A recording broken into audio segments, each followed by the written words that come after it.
Welcome to the Transform with Vance podcast, where transformations begin every day, and I am your host, Vance Hines. So let's get started. All right, this is Vance Hines, and I'm here with another wonderful success DDPY Success Story, Mike Turnpenny. How are you, Mike? Very good. I'm doing very well, man. Really well. Great to be here. Good to see you. Good to see you. I'm kind of excited to pick your brain. I've always wondered about your story, so I'm kind of excited about it. So yeah, tell it's nice to share, man. Nice to share. So tell the one or two people that may ever look at this, tell them why you are a DDP yoga success story. It's a really simple but a great question, man. Like I was thinking about it like prior to today, and I guess success is such a broad word. People have different success, different ways. I think for me, the reason I'm a success story is because I've done DDP yoga every day since April 2018. Now, sometimes that is just a 10-minute stretch, but generally speaking, I'm talking a minimum 25 minutes every day.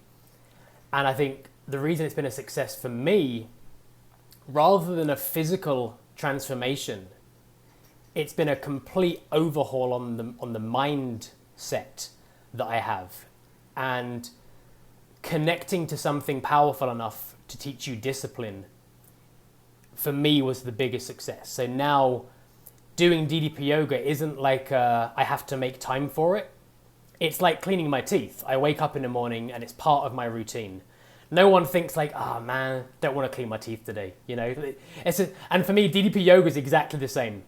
It's something that I wake up and it's just like autopilot. There's no thinking like, oh man, today now I don't want it, or today I'm going to take it easy, or today I'm going to DDP yoga, some kind of traditional yoga, some kind of stretching, but generally everything I do always stems back to DDP yoga. I've been doing it so long now, you know, the curiosity starts to sink in for other types of exercise, other types of yoga, but at the core of everything I do is DDP yoga. And I believe for that reason, if there was a way to have like a before and after picture of my mind, people would go like, wow, like that is like a big transformation. But unfortunately, we can't really do that. Unless there's a podcast with me 5 years ago and one today, it's really hard to explain to people sometimes. You know, a physical transformation can be visibly shocking. You know, you're a great example of that. Like the man you used to be is not the man you are today to look at. And for me, I feel like you, but in a mind. In my mind was Vance from all those years ago, and I sit here today as the Vance Hines that is now doing a podcast about transformation. Well, that's awesome, man. That's awesome. Now,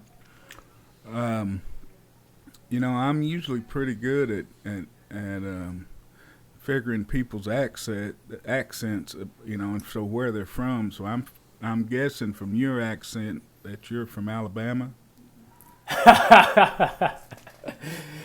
Yeah, I'm born and raised in Alabama. Yeah, absolutely. Alabama via Brighton, United Kingdom. Yeah, via England. Yeah. The south coast of England, Alabama. Yeah, that's right. Well, so you were born in England, but that's not where you're living now. Where are you living? No. So I was born in Brighton, England, and I spent the first 26 years of my life there. And, you know, speaking of my mindset, the reason so now I'm currently in Costa Rica, coincidentally, which is where I came 7 years ago. But I'm currently based in Bogota in Colombia. But I'm currently in Costa Rica, which is where I came 7 years ago, pre-DDP yoga. I left everything I knew back in the UK to fix my mind. That was the start of my mental transformation, was coming to that realization that the life I was living and the lifestyle I was living, you know, I wasn't doing anything bad illegal, but what I mean is like just waking up every day thinking, why am I doing this? Why am I living this way? You know, and I didn't want to be that person that said, you know, one day I'm going to do this. You know, in a couple of years I will go there. I will do this. And I just made the decision, like, worst case scenario, I leave England and go to Costa Rica. At the time, the reason was to learn Spanish. But I thought, well, worst case scenario, I just return back to England. Like, I've always got that safety blanket, which I'm very grateful for. I'm very grateful to be in that position where, you know, I've always got mum's house to go back to if I need to. So that's how my journey started. In 2015, I went to Costa Rica, and over the years, you know, I came back to the UK and back to Costa Rica, but now based in Colombia. But as we speak, coincidentally, I am vacationing in Costa Rica. Oh man, so how old are you? I am 33, a month away from 34. All right. And so how old were you when you moved to Costa Rica? It was a few weeks before my 27th birthday. So growing up, I was a huge fan of like 90s grunge music, and maybe you're familiar or maybe you're not with the 27 Club. It's that really sad story of lots of famous artists and musicians who passed away at the age of 27. And I remember thinking, like, I'm going to be 27 soon, and I don't want to be like miserable listening to Nirvana in England. You know, like all of these like sad stories you hear about.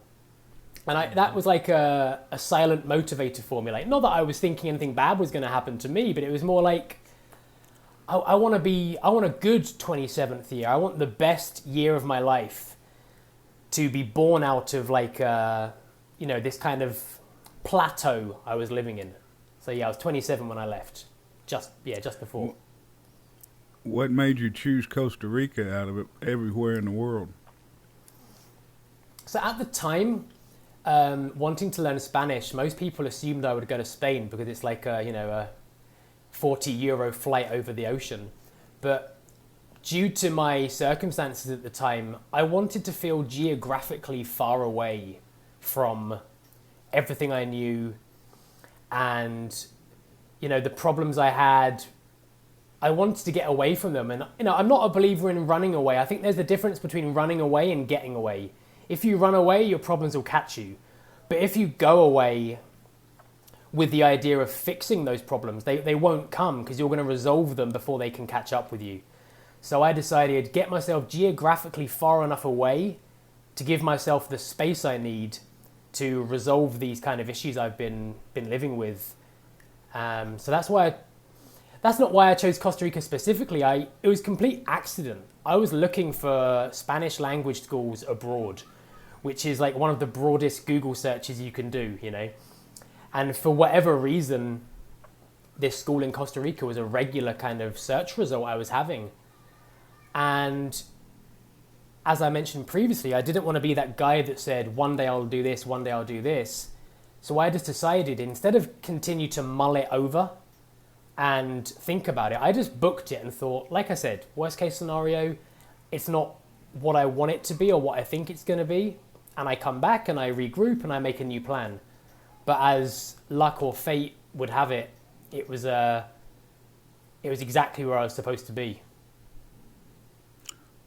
And what school was that? What school did you choose to come to? The school is called the School of the World. It's in a town called Jaco. Now, the School of the World, they offer surfing, Spanish, photography, and yoga, coincidentally. And the majority of people go there to do surfing and yoga. It turns out not many people go on vacation to learn Spanish. I was like the nerd, you know, at the school. And the truth is, like, I did so little research in it. I didn't even know there was a surfing culture in Costa Rica. I just wanted to learn Spanish and get away from, you know, the UK. And when I arrived in Costa Rica, when I went to the school, you know, it wasn't like a school like you'd imagine. It was just this like open house, Spanish lessons kind of in like an open air classroom, people from all over the world. And the beauty of it was everyone comes for the same purpose, but for a different reason. We're all trying to find something, whether it's the cliche of finding yourself, whether it's just experiencing a new experience. People that came to that school, you connected because you understood, like, hey, you're trying to do something with your life. It doesn't matter if they're a rich doctor who's taking a surfing vacation, or if you're, an English backpacker like myself. You would just connect, and it's a really beautiful place, and it's still there today. And I really recommend, if people, especially in the States, man, Costa Rica is so close. Just fly in and have a good learning vacation. How much and how long is the program, and how much does it cost? As for the pricing, I'm not sure now because it's been a few years since I did it, but you can choose whatever works for you. So some people literally come for 1 week and just surf. In my case, I came for 9 weeks in total in the school and just did Spanish, but they will cater it. So generally speaking, people do like a surfing and yoga package because they kind of go hand in hand. Break the body surfing, fix it doing yoga. Or there are people that want to do surfing in Spanish so they can communicate better with the instructors. However, the instructors all speak English. But as for the pricing, I think if I remember correctly, the longer you stay for, the lower the price. If you come for 1 week, it can be quite an expensive vacation. But if you can commit to a 4-week program, a 10-week program, you'll have a far more economical vacation. Oh, man. Well, that's cool. All right, now you hinted about it and you've talked about it, but you haven't given any specifics. What were the circumstances that you were trying to put some geographic space between? Good. So in end of 2013, early 2014, I started to have problems with food. Like anorexia, but it wasn't anorexia at the beginning, I just thought it was trying to be healthier. It's the thing people don't realize about eating disorders, especially anorexia. It's not a conscious decision to lose some weight. I remember my doctor said to me, weight loss is a side effect of the illness of anorexia. Anorexia is a mental health condition, and the side effect is not eating. Lots of people, they assume it's a cheat way of losing weight, which really isn't the case. And I believe that the reason I suffered with anorexia, I suffered specifically with what's called atypical anorexia. Now, atypical anorexia is where you don't follow the kind of guidelines of what a typical anorexia case would be like. So, and also physically, often when you see like a picture of somebody who had anorexia or has anorexia, they are like the typical skin and bone kind of picture. And I think sadly, this is because, without sounding too cynical, that's what gets more attention. That's what will sell a magazine or a news article if there's like that shocking image. In my case, when I began being anorexic, it was very common. People would see me and say, hey, Mike, like you look great. You look really like you've like leaned out and you got healthier. Little did they know what was happening in my mind. And I think the reason that I, after many years now, like removed from it, the conclusion I've come to is a reason lots of people the reason people end up suffering with mental health conditions, or in my case anorexia, it's where you feel you're lacking control in other areas of your life. So in my case, I was living like the kind of regular lifestyle, the 9-to-5 job, the salary, renting an apartment, kind of living for the weekend. And it wasn't who I was, and it's not who I am today. And I think I was trying to find control in another area of my life. And something we can control is food. Now, whether that's eating too much or whether it's eating nothing, you can make that decision to say, I'm in control of what I put in my body, whether it's putting it in or not putting it in. And in my case, I didn't put it in. And I guess to give people an idea, if they're not too familiar with that, like anorexia, it's kind of like a drug to begin with. If anybody's ever got really drunk or taken any drugs, which I don't recommend, you get that high feeling of control, that adrenaline, and you really feel like you're in control of your behavior.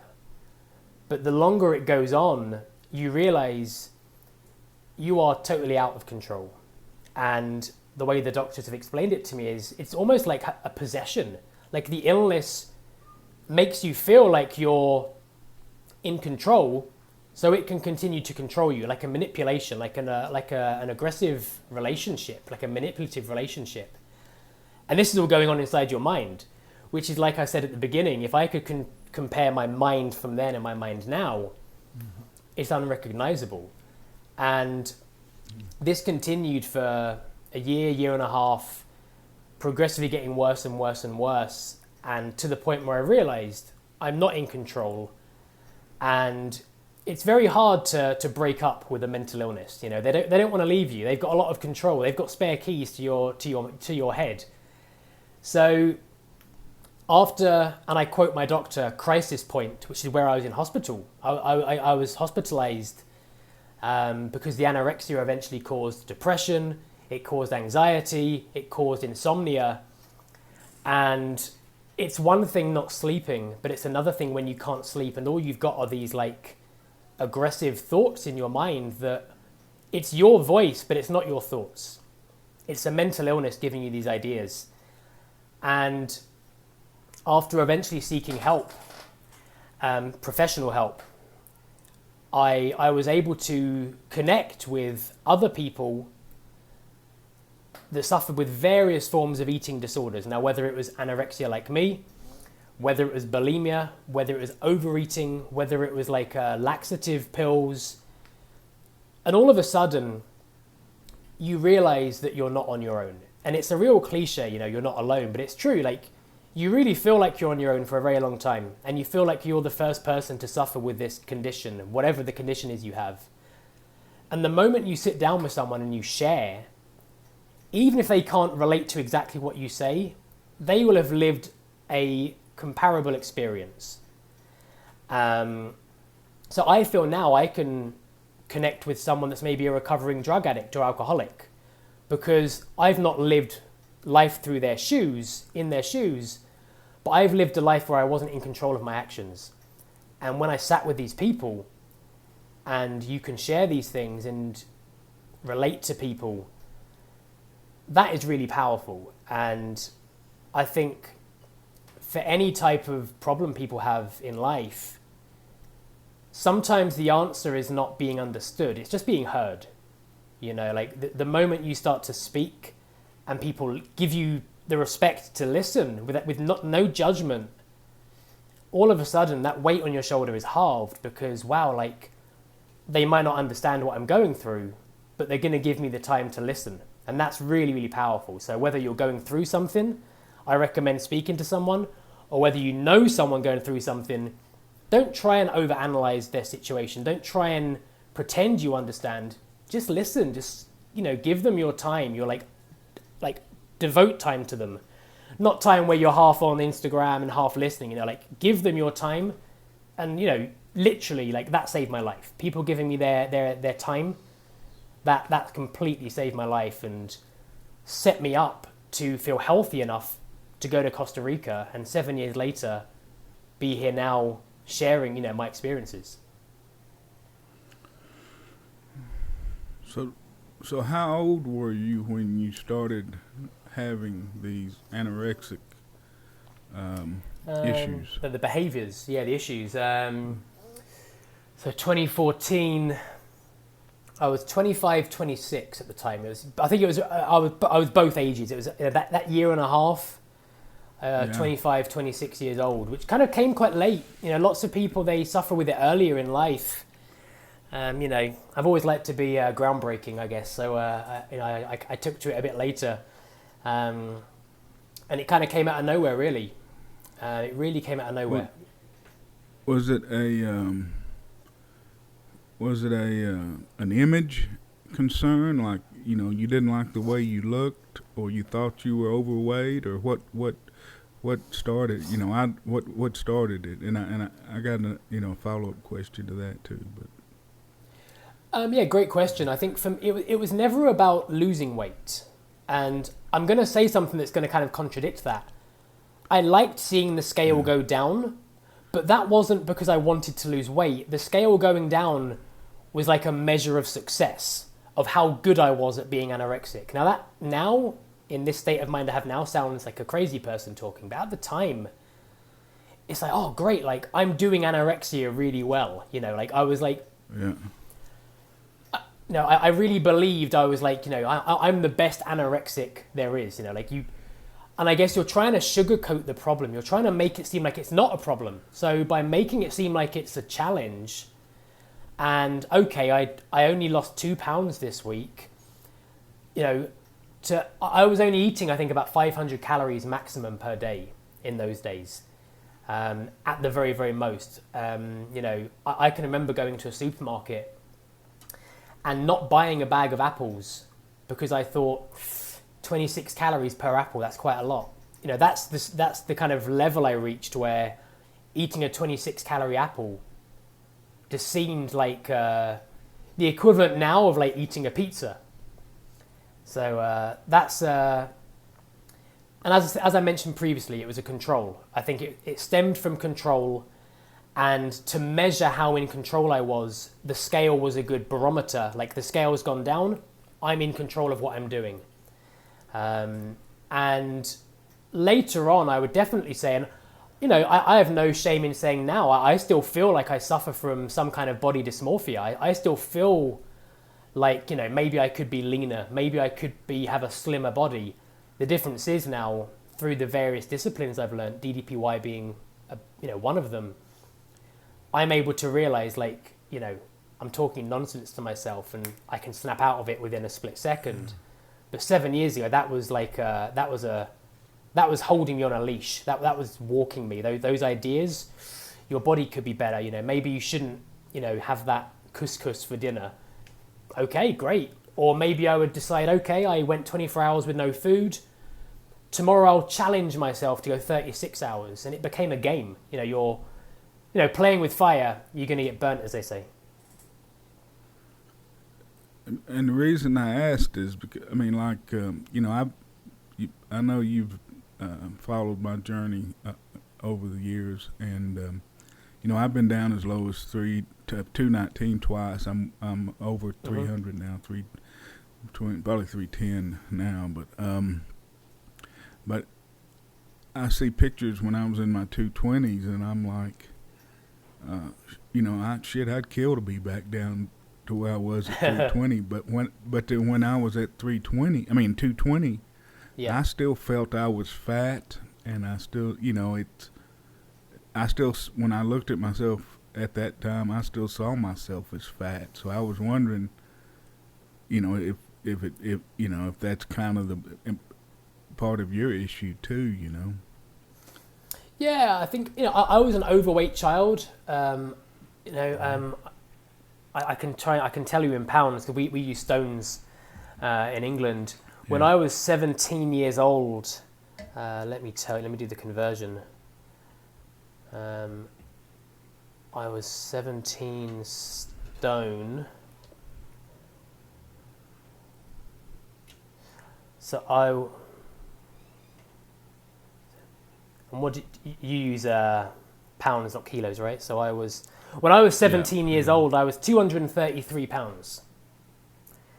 And that was just due to not caring, and that story for another time. I didn't have the best time in school. I was bullied in school, and you find happiness in, Famous Moe's or Domino's pizza.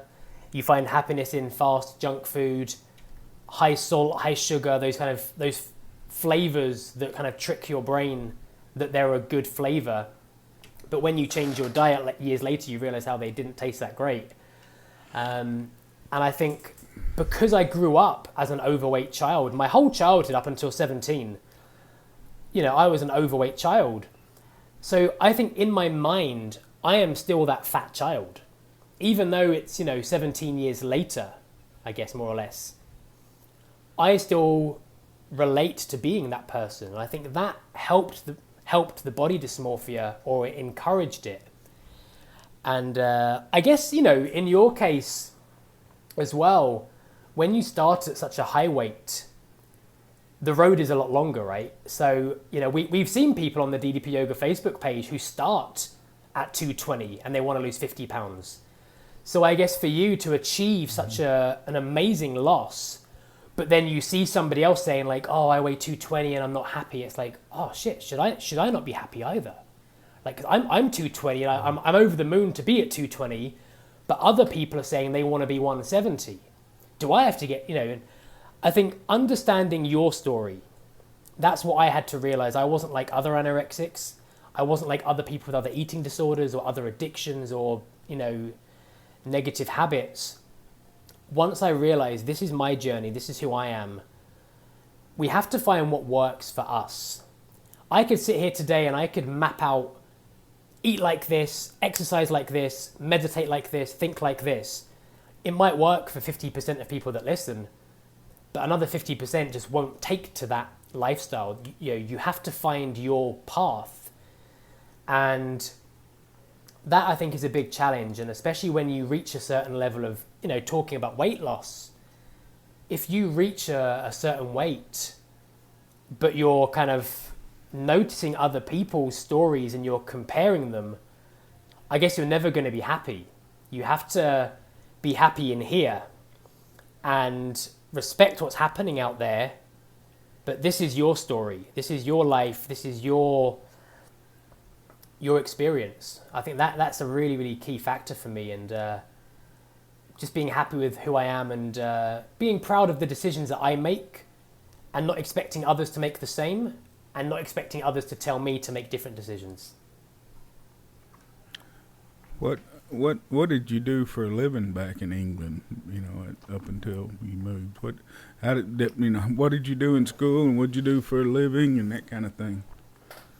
So so I went to a music college after high school. So I studied songwriting for 3 years. So in a previous life, I was in a rock band, and that's what I did. And I think like retrospect is a beautiful thing. Like lots of people would say like, oh, I wish I didn't study that because that doesn't lead to a career, which is often is very much the case. But I don't regret it. I had a great time. But I think part of the problem was I then didn't have like a qualification to become to become a doctor or an accountant, or whatever. So for a long time I was doing just, I guess admin would be the best way of describing it. I worked in a hotel as a receptionist. I became the reception manager, which is around where my problems began, because working in hospitality, the hours you work are not very friendly. You finish at 11 p.m. and you're back at 6:30 in the morning. You're not sleeping. Your food patterns are all over the place as well. From there, I went into property management, and that was really where my problems became really, really bad. Now, I'm not blaming property management, but that's where I realized I am not capable of holding down a full-time job. At the time, my mental health became my full-time job. Trying to manage that and work a corporate lifestyle, it's possible for a period of time, but you burn out. And that's what happened to me. And I was very, very fortunate where the company I worked for were so supportive. They actually gave me a raise whilst I was off sick. My doctor signed me off sick for 2 weeks, and the director phoned me and said, I'm going to give you a raise. And I was like, the hell? Most people would fire me, but he gave me a raise, and it gave me the support network I needed, because in my situation, some people are different. I found it hard to speak to my close friends and family because they're emotionally invested in you as a person, and they get very hurt seeing you in a bad way. If you're telling your mum that you're depressed and you've considered suicide and you don't want to eat food, they can't be a neutral party because they are very, very emotionally connected. I was very fortunate. The people I worked with, and especially the director in this case, they very much gave me the space I needed. They allowed me to go to a support group every Wednesday. I could leave work early, no questions asked, go to a support group, get yourself healthy. And the director of that company, I believe he really influenced who I am today, because I try and give back now to people that are where I was 7 years ago. And that director said to me, he took me for a beer and he said, I've suffered with my demons. And he said, it doesn't matter what kind of demon you've got, demons are demons. And I can understand that you're not choosing to be in this war with a demon. And if you need space, you take space. If you need a day off, you take a day off. And so again, like reaching out to people, like give people the time. Don't be judgmental. Don't, if you work if you're a big wig at a company and you've got somebody that's sick, putting pressure on them will not help. That won't make them do a better job, and it won't make them get better quicker. Giving them respect as a human being gives them that belief, okay, people believe in me, people care about me, even if they can't relate to the exact circumstances that I'm living. And from there, I was signed off sick from work for 6 months. My doctor said, basically you've got to focus on your health. And I spent my days studying Spanish in my mum's house, as well as I saw a psychiatrist and I saw an anorexic or an eating disorder specialist, as well as going to like an NHS, the UK like health system funded support group. And everything played a part. The psychiatrist spoke to me like a human, not like a doctor. The way he spoke was very, very normal. My specialist at the time, man, I hated her. The way she would sit there in silence, waiting for me to say something. And I was like, what am I paying you for? Like, you're meant to be talking, you're meant to be fixing me. But like now, like I realize that silence, which is something I've since learned about through like the life coaching education I've done, like the silence is to let you find what you're looking for in your mind, to let you find the words. If a doctor talks all the time, they're not giving you space to process your information and articulate it. And she would sit there for minutes at a time, just waiting for me or like the mental health part of my brain to say something. And now, like, I really feel like her silence pulled that demon out of me, along with my psychiatrist, who was awesome, and the support network I had. All of those different ingredients, without exaggerating, definitely saved my life. Now, you talked about, I don't know if this is a proper question, but earlier you'd said that you're controlling the food because of the lack of control in the rest of your life. Were there other things that you'd had no control over that we hadn't discussed already? I think, it's a great question. Definitely a question. I think it's more the culture we live in. We sometimes feel obligated to follow the cultural norms. So in my case, get a full-time job, pay rent, go out on a weekend and repeat. And I felt like I had no control to make my life happier and to live the life that I felt I should be living. And, the life I live now is not an orthodox, conventional life. I'm an independent worker. I don't work for a company. I can work here in Costa Rica, I can work in Colombia, I can go back to the UK. And at the time, I didn't know how I could make that a reality. I didn't feel like I had any control over making or improving my life or my situation. And, when you're in that kind of circle, it's kind of like, it's like a bubble you live in. And until you burst that bubble or find a way out of the bubble, you're just going to follow that pattern that everybody does. Now, I'm not saying that pattern is wrong. Like I've always said, I'm quite envious of people that want to work a 9 to 5, go to the bar on the weekend, and they enjoy that life. Because for me, that's the life I had, but it wasn't working. And if you've got that life and you like it, all the power to you, and enjoy it. But in my case, it was like, well, this isn't what I want. 2 questions: what do I want, and how do I do it? And when you haven't got the answer to the first question, what do I want? That's where the lack of control really kind of becomes more apparent, because you're like, okay, well, I don't want this, but I don't know what I want. And you feel powerless. You feel powerless over your own destiny. And, you know, my brother lives in Japan. He moved to Japan 14 or 15 years ago. And around this time when I was becoming ill, I went to visit my brother in Tokyo, and I saw him speaking Japanese. And I thought, if my brother can learn Japanese, I could at least try and learn Spanish. You know, like, if he can learn this kind of completely alien language that is completely different to our native language, I can at least learn another Latin language. And that was the seed that was planted. As fate would have it, my new roommates that moved into my flat, my apartment, were from Spain. And then a few months later, I would meet a Colombian girl. And I'm like, okay, the world is pushing me here towards Spanish.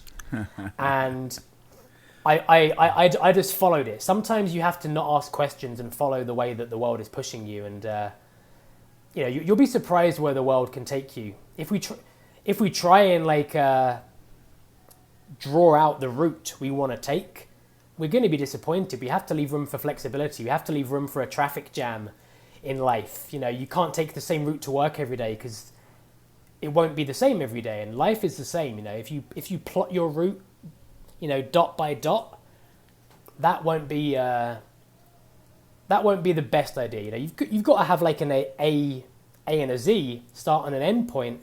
But how you get there is going to change all the time. And I came to Costa Rica. I ended up in Colombia. That was not part of the plan. But I'm very glad it was part of the plan that the world gave me. So yeah, always being open to possibility and flexible to where the world pushes you, or if you're a religious person, where God takes you, or whatever. Just follow the plan that you're given.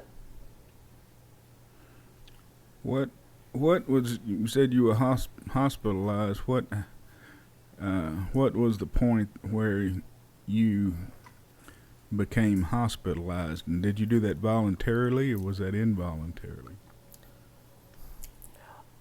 The truth, and I'm not sitting on the fence here, is all these years later, I still can't give you a definitive answer on that one. Like, what I was suffering from insomnia, so the anorexia, the depression, the anxiety led to just not sleeping.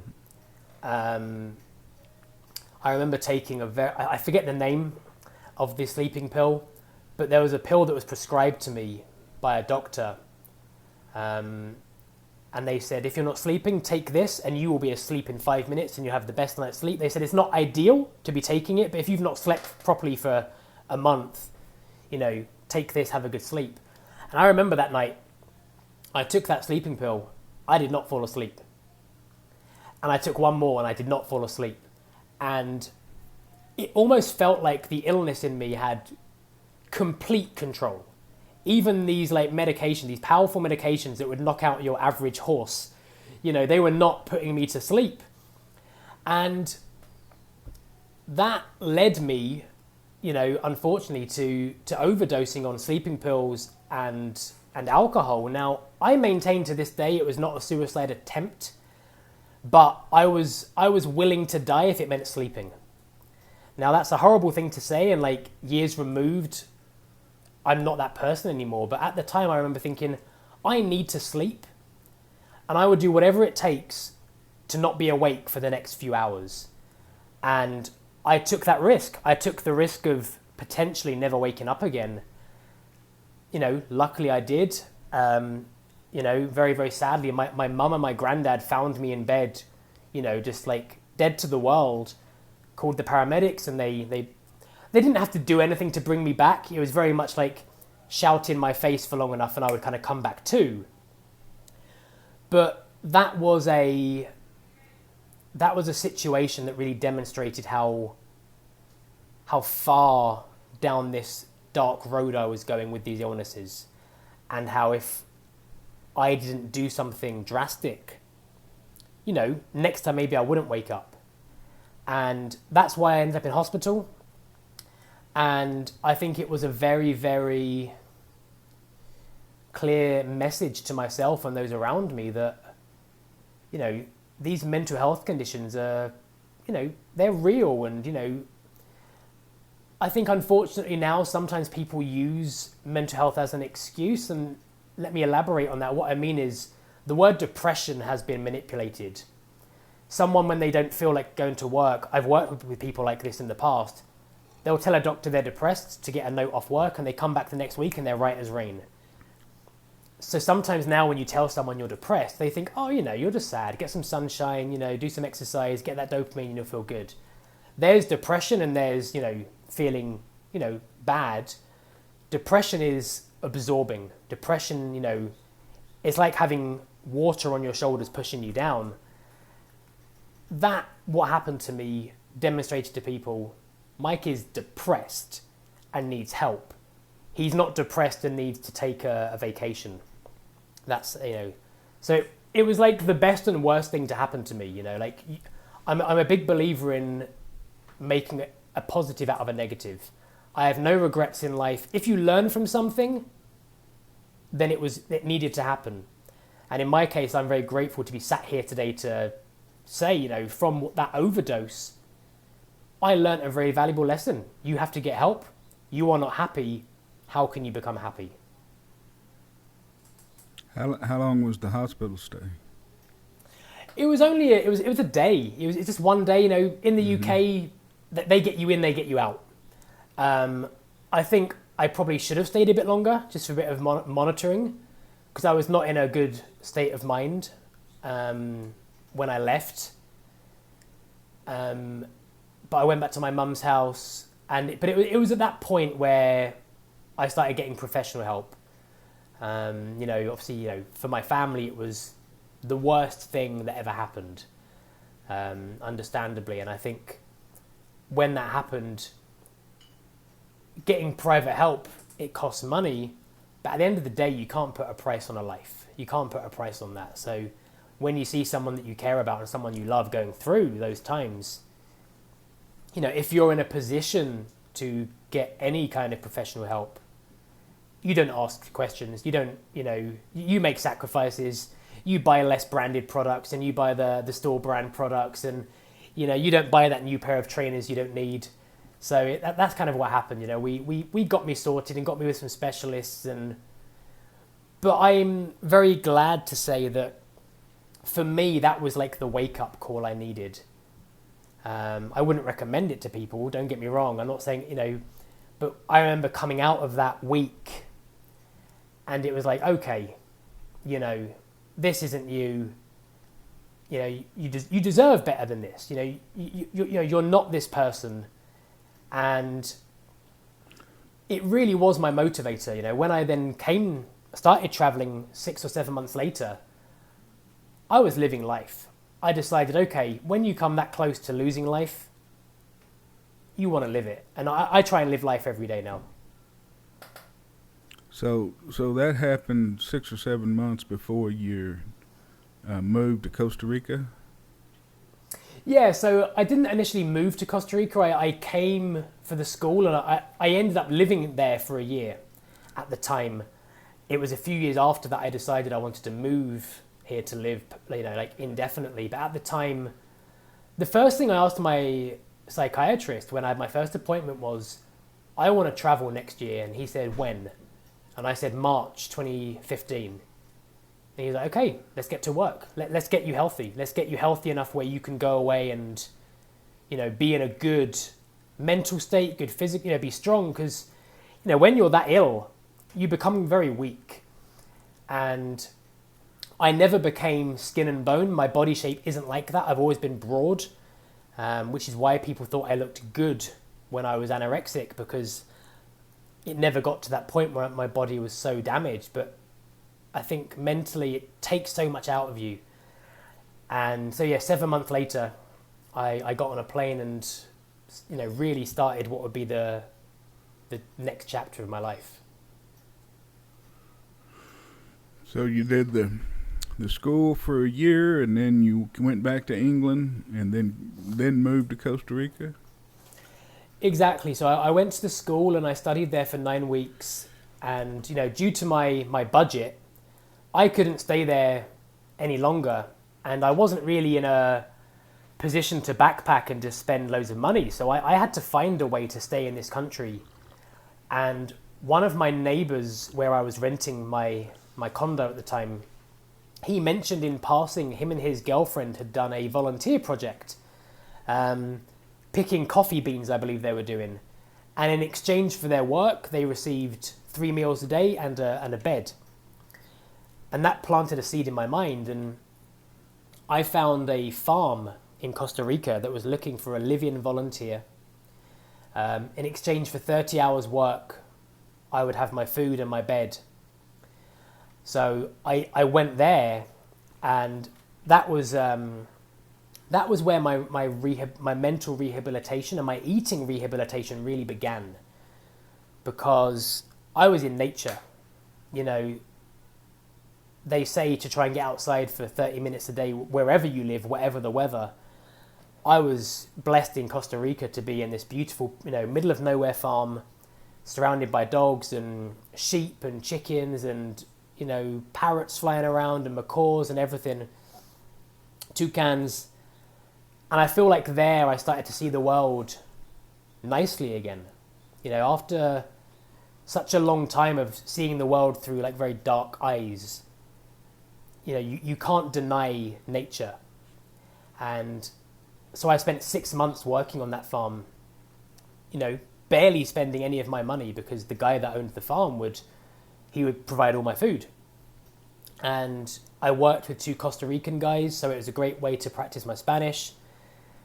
Physically as well, that type of labor in that type of heat, I felt strong for the first time in 2 years, physically strong. I saw my body changing to be a healthy, strong body. And from there, I then, the money I'd managed to save in that 6-month period working on the farm, I thought, okay, now I can travel. Now I can justify some travel because I've not really spent any of my money. I went to Brazil for 3 weeks. I went to see Pearl Jam in concert, my favorite band. I saw them twice in Brazil. I then went back to Costa Rica, and I traveled Costa Rica, Nicaragua, Guatemala, and Mexico with 3 friends over the space of, I think, 3 or 4 weeks. But I was always drawn back to Costa Rica. Costa Rica felt like home. I was based here, and as much as I loved going to the other countries that surround, within Central America, I always felt like Costa Rica was home. And I still feel that now. England, I'm from there. I've lived in Colombia for 18 months, but when I came back to Costa Rica this week, when you find where you feel like you belong, there's no better place to be. So tell me, how did you find DDP yoga? I'm going to change the topic and see. Absolutely, man. I'm going to bring it back to DDP yoga for a minute. So how did you find DDP yoga? I wish I had DDP yoga during that time in Costa Rica. That's the one thing I wish I had at the time as well. Like that farm work plus DDPY, I think I would have been a beast. DDP yoga. So I am a lifelong pro wrestling fan. As a child, WWF was my life. Absolute. Every spare moment I was playing with wrestling toys. I was watching wrestling on TV. I was watching wrestling videos. Showing my age, saying videos, not DVDs or, the network. But I was just a huge fan, absolutely huge fan. And as I got older, maybe around like 18 years old, I kind of grew out of it, not in the sense of like, I thought it was for children, but my life changed. I was spending more time outside, I guess. So I kind of lost contact with pro wrestling, but I was using Twitter. And I don't know why, but I was following DDP on Twitter. I was never like a DDP fan. Sorry, Dallas, if you ever hear this, but I was a WWF guy. I wasn't a WCW guy. Now, I knew Dallas from when he came to WWF, but I was like a WWF, I was on that side of the fence. But I followed various wrestlers, I guess, on Twitter. And one day in 2016, I think it was, he tweeted out, I'm looking to do a DDP yoga tour in the UK. can anybody recommend cities that would be open to it, or maybe even like places to hold the events? And I think I replied and said my city because I didn't want to travel to London. But anyway, it ended up being in London. And I knew nothing about DDP yoga. I'd done traditional yoga maybe 5 times in my life, just some classes for something to do. So I went to this DDP yoga workshop in London without any expectation or without any idea of what it was going to be. I just thought, oh, I'm going to meet a pro wrestler. Like, when I was younger, I never met any pro wrestlers. I never went to any pro wrestling because it very rarely came to the UK when I was younger. It was more like, I get to be a fanboy for a day and meet a pro wrestler and kind of tick that off my things to do in life. And I went to the workshop and, it wasn't what I was expecting, but I connected with it. When we finished the workshop, there was something resonating in my mind and my body, like, I like this. I don't know what it is about this, but I like what this is. And I think I like that it's fun. DDP yoga is fun. You can laugh. It's, I've done good, relaxed, traditional yoga classes, but generally they're a bit more, serious and down that kind of spiritual or meditative kind of vibe. DDP yoga is a fun way to spend time with friends. It's a fun way to spend time on your own and wake yourself up in the morning. I met DDP at the end. He waits for everybody. He speaks to everybody. And, I think my wrist still hurts from his handshake. All these years later, that's one hell of a handshake he's got. And when I left that day, he gave everybody, it was a discount card, because you came to the workshop. If you sign up for the app, you get it for this discounted price for forever. If you continue paying the subscription, you will get the same deal for forever. So I remember thinking, well, I enjoyed it. I believe you got the first week or month free, then the discounted price. It was a great deal they were giving out to people that went to the workshop. And again, I'm very much of the mindset now of like, give something a go. Just try something. And if you don't like it, okay, you learn you don't like it and you try something else. But in this case, I tried the app and really, really connected with it. And I'd suffered from back pains for a very long time, to the point where I was never bedbound due to it, but getting up in the morning, a shooting pain would go through my, that kind of pain you would have getting up. So that was another motivation to kind of try yoga previously. After 3 months of DDPY, until this day, I have 0 pain in my body. 0. I had years of back pains. I was I wasn't exercising regularly, but I was healthy. I was eating well, living a happy life, post anorexia, post depression, but I wasn't really exercising. So finding DDP yoga was like, oh, this is a really important part of the puzzle that I'm missing. This kind of exercise and discipline. Discipline is a word I come back to a lot when I speak to people. Discipline has a negative kind of attachment to it. If you think of discipline, you think of being in school and being disciplined by a teacher or disciplined by a parent. But discipline is like vital to living right and vital to reminding you what's important. And from that moment, September 2017 was the workshop, I believe. And from the day or the week after, I started doing the program. And, I wasn't as regimented at the beginning. I think, like most people, you start it, it's the best thing in the world. And then you get a bit bored of it, or like the old habits creep back in and you take a week off, you take a month off, you get back into it again.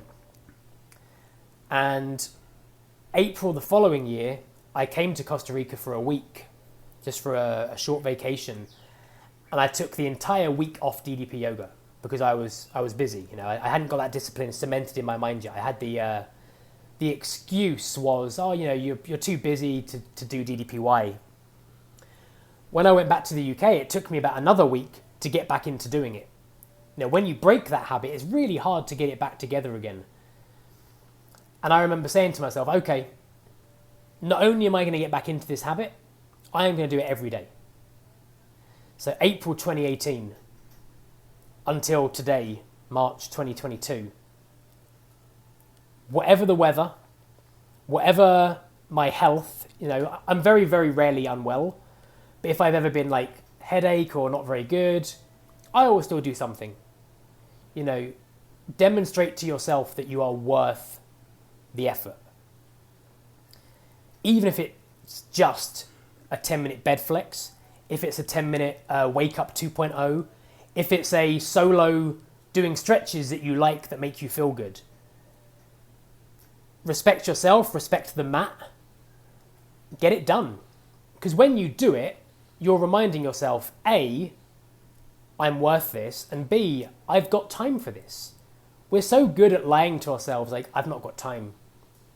But I guarantee the average person, if you tally up how much time they look at their phone during the day, that's longer than bed flex. So you can sit and do nothing on the sofa with your time you don't have, but you can't do something that's going to make you feel good. And for me, that's what I learned. By doing it every day, I realized I've got no excuse not to do this. I can make time for this. And making time is a really important way of wording that, because if you say like finding time, you're never going to find time. It's not hiding anywhere. You have to make it. We're responsible for making time. It's like, oh, I didn't have time for that. No, you didn't make time for it. Don't bullshit yourself. If something is important enough to you, you will do it. So for me, the lifestyle I live, where can I make time for DDP yoga? Where can I make time for meditation? Where can I make time for cold water therapy? For me, it's the morning. I wake up in the morning, 4:40 in the morning, because that's when no one disturbs me. I'm not constantly being harassed or phoned or anything, but during the day, it's more likely plans are going to change. It's more likely you get stuck at the office, get home late, and need to have dinner, and you can justify not doing your exercise or your meditation. If you get up early, no one's phoning you at 4:40 to ask you for a favor. They're asleep, So if you're awake and the world is asleep, you've got all the time that you need to do those things. Now you mentioned three things that I want to touch base on. You mentioned meditation, cold water therapy, and DDP. So take me through a typical Mike Turnpenny day. So I wake up at 4:40 in the morning. I brush my teeth. I drink half a litre of water, and I take an ice bath for 3.5 minutes. I have it's not one of those fancy freezers that we see on YouTube. I have a water tank that I have wrapped in a insulation foil that will deflect sunlight and maintain the temperature for a long period of time. So I will take a 0-degree ice bath around 4:50 in the morning, and I promise you, that is better than any cup of coffee at that time of the morning. If you wanna see who you are, take an ice bath when you wake up in the morning. If you wanna ask yourself, who am I? What am I capable of? And that's a really important thing, And that's the same with DDPY as well. Like, when you challenge yourself, you demonstrate to yourself what you are capable of. If you don't try something, you can tell yourself, I can't do that. As we say, if you say you can, if you say you can't, you're right. And for me, I was doing cold water showers for around 3 years. I saw a YouTube video many, many years ago of someone that did a 30-day cold water shower challenge, and he was raving about the effects and how much better he felt. So I started doing that for a very long time. And somebody that lives in Costa Rica has one of those freezer cold plunges, and I used it twice before I moved to Colombia, and I loved it. But due to space and budget, I wasn't able to buy myself a freezer for Colombia. But I continued the cold showers. But I got to the point where I was learning more about the Wim Hof method. I was learning more about ice therapy, cold water therapy. And I really wanted to incorporate the ice baths into my lifestyle. So I just thought to myself, well, very much like when I decided just to go to Costa Rica, I was like, well, just make an ice bath. Whatever you can do. All we can do in life is what we can do. We can't do things outside of our budget or outside of our control, but we can do what we can do. And at that time, I bought the ice tank, the water tank, and I buy 72 kilograms of ice per week.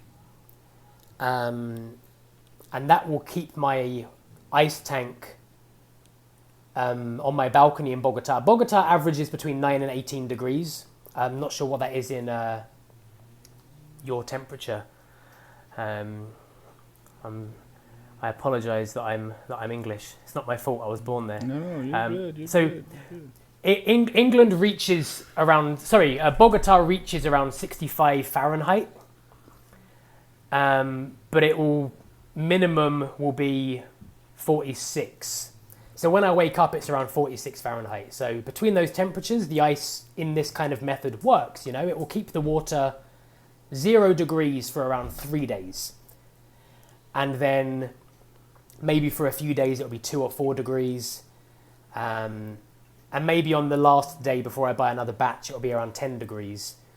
But they recommend ice therapy between 0 and 13 degrees. So that week, I'm good, So I would do the ice bath. 4:50 in the morning, I take my ice bath, 3.5 minutes. Dry myself off, get myself in some dry clothes, and I would do meditation. So I practice Transcendental Meditation, which is a silent mantra meditation. So I do 20 minutes of Transcendental Meditation after my ice bath. I then do 2 or 3 rounds of Wim Hof breathing. And I then like to read for 20 minutes, 20 or 30 minutes. Just read a book, read something. And then I will do around 20 minutes of solo DDP yoga. And then I teach a private client I have online. And our classes go between 30 and 45 minutes. I should mention I'm a certified instructor. I'm not just teaching it,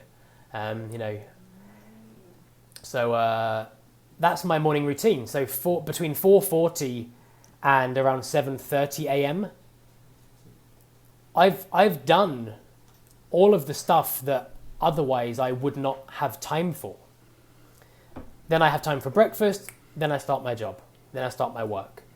And I would take another ice bath in the afternoon for around 6 minutes, and I will meditate again for another 20 minutes. And that's me done. And, it's always preference for people. The reason I like exercising in the morning, it's done, man. When I finish work, if I feel like I want to just chill out, I can. I've done the graft. The graft is done. I made time for that. It's done. I've got the evening to just, do what I want to do. There's no, there's no DDP-shaped cloud over my head, asking me when I'm going to get on the mat, because I've been there. I was there earlier. We're all good. So that's my morning. Ice bath, meditation, DDPY. Ice bath, meditation, Wim Hof breathing, DDPY. What do you think about the Wim Hof breathing?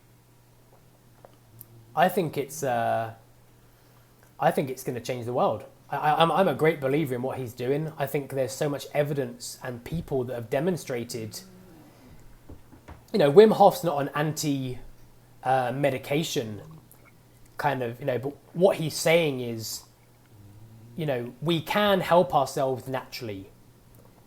Not everything will be fixed by medication. I don't believe anything is fixed by medication. I think things are subdued by medication. They can take the sting out of an illness for a period of time. But when it comes to serious illnesses, Wim Hof breathing has shown, if you do this, you don't need to take medications for a long, or you can come off medication, much like DDPY, people that come off of diabetic medications and things like that. When you do what our body is supposed to do, that's a really key point here. The way we live has completely changed. If you go back to cavemen, they weren't sat down at an office, making millions for their director. They were out. They were doing things. They were climbing things. They were swimming through cold water to get to the next place.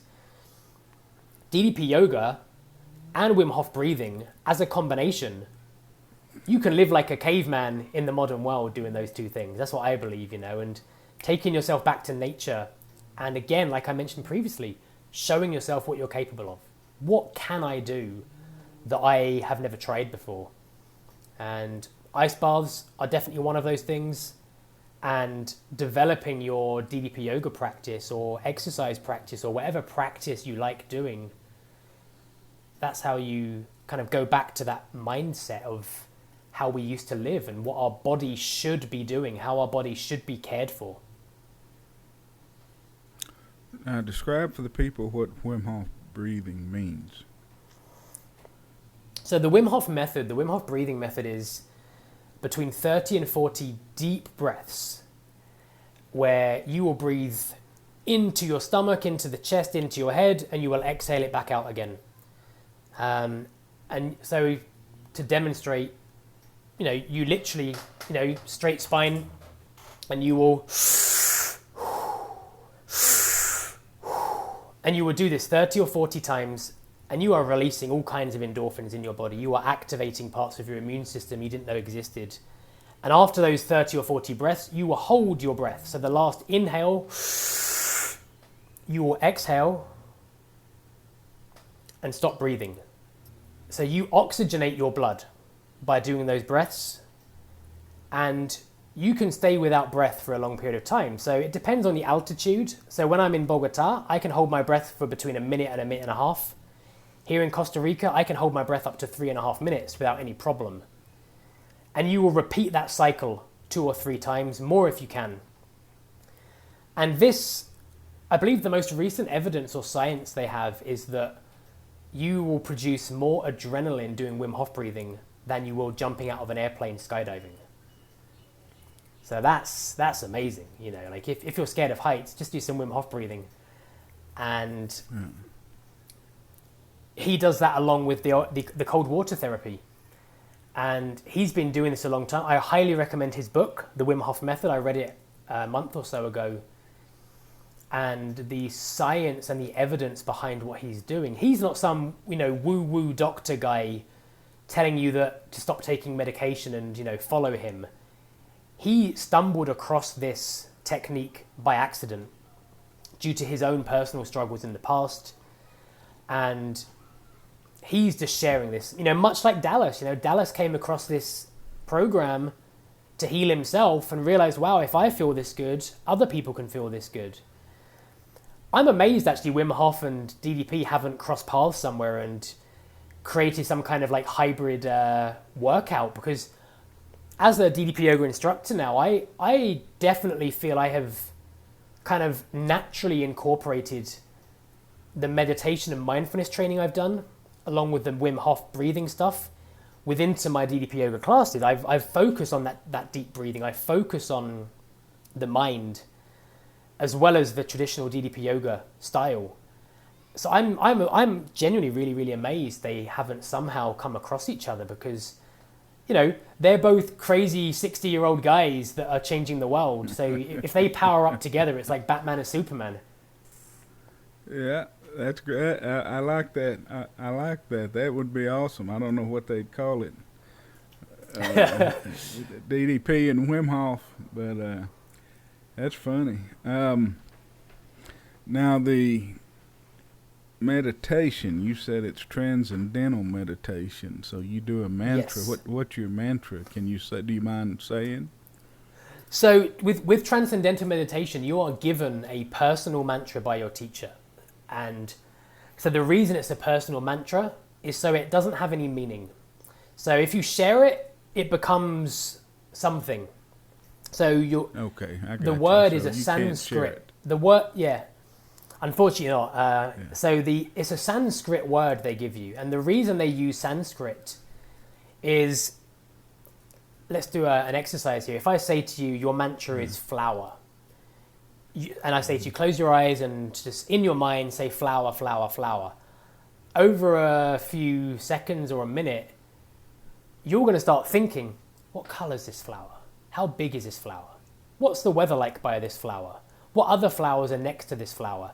And all of a sudden, your mind is taking over you, and you're not focused on the sound. So using a Sanskrit word in Transcendental Meditation, I'm not sat there analyzing this word. I'm just sat there using this word as a sound anchor.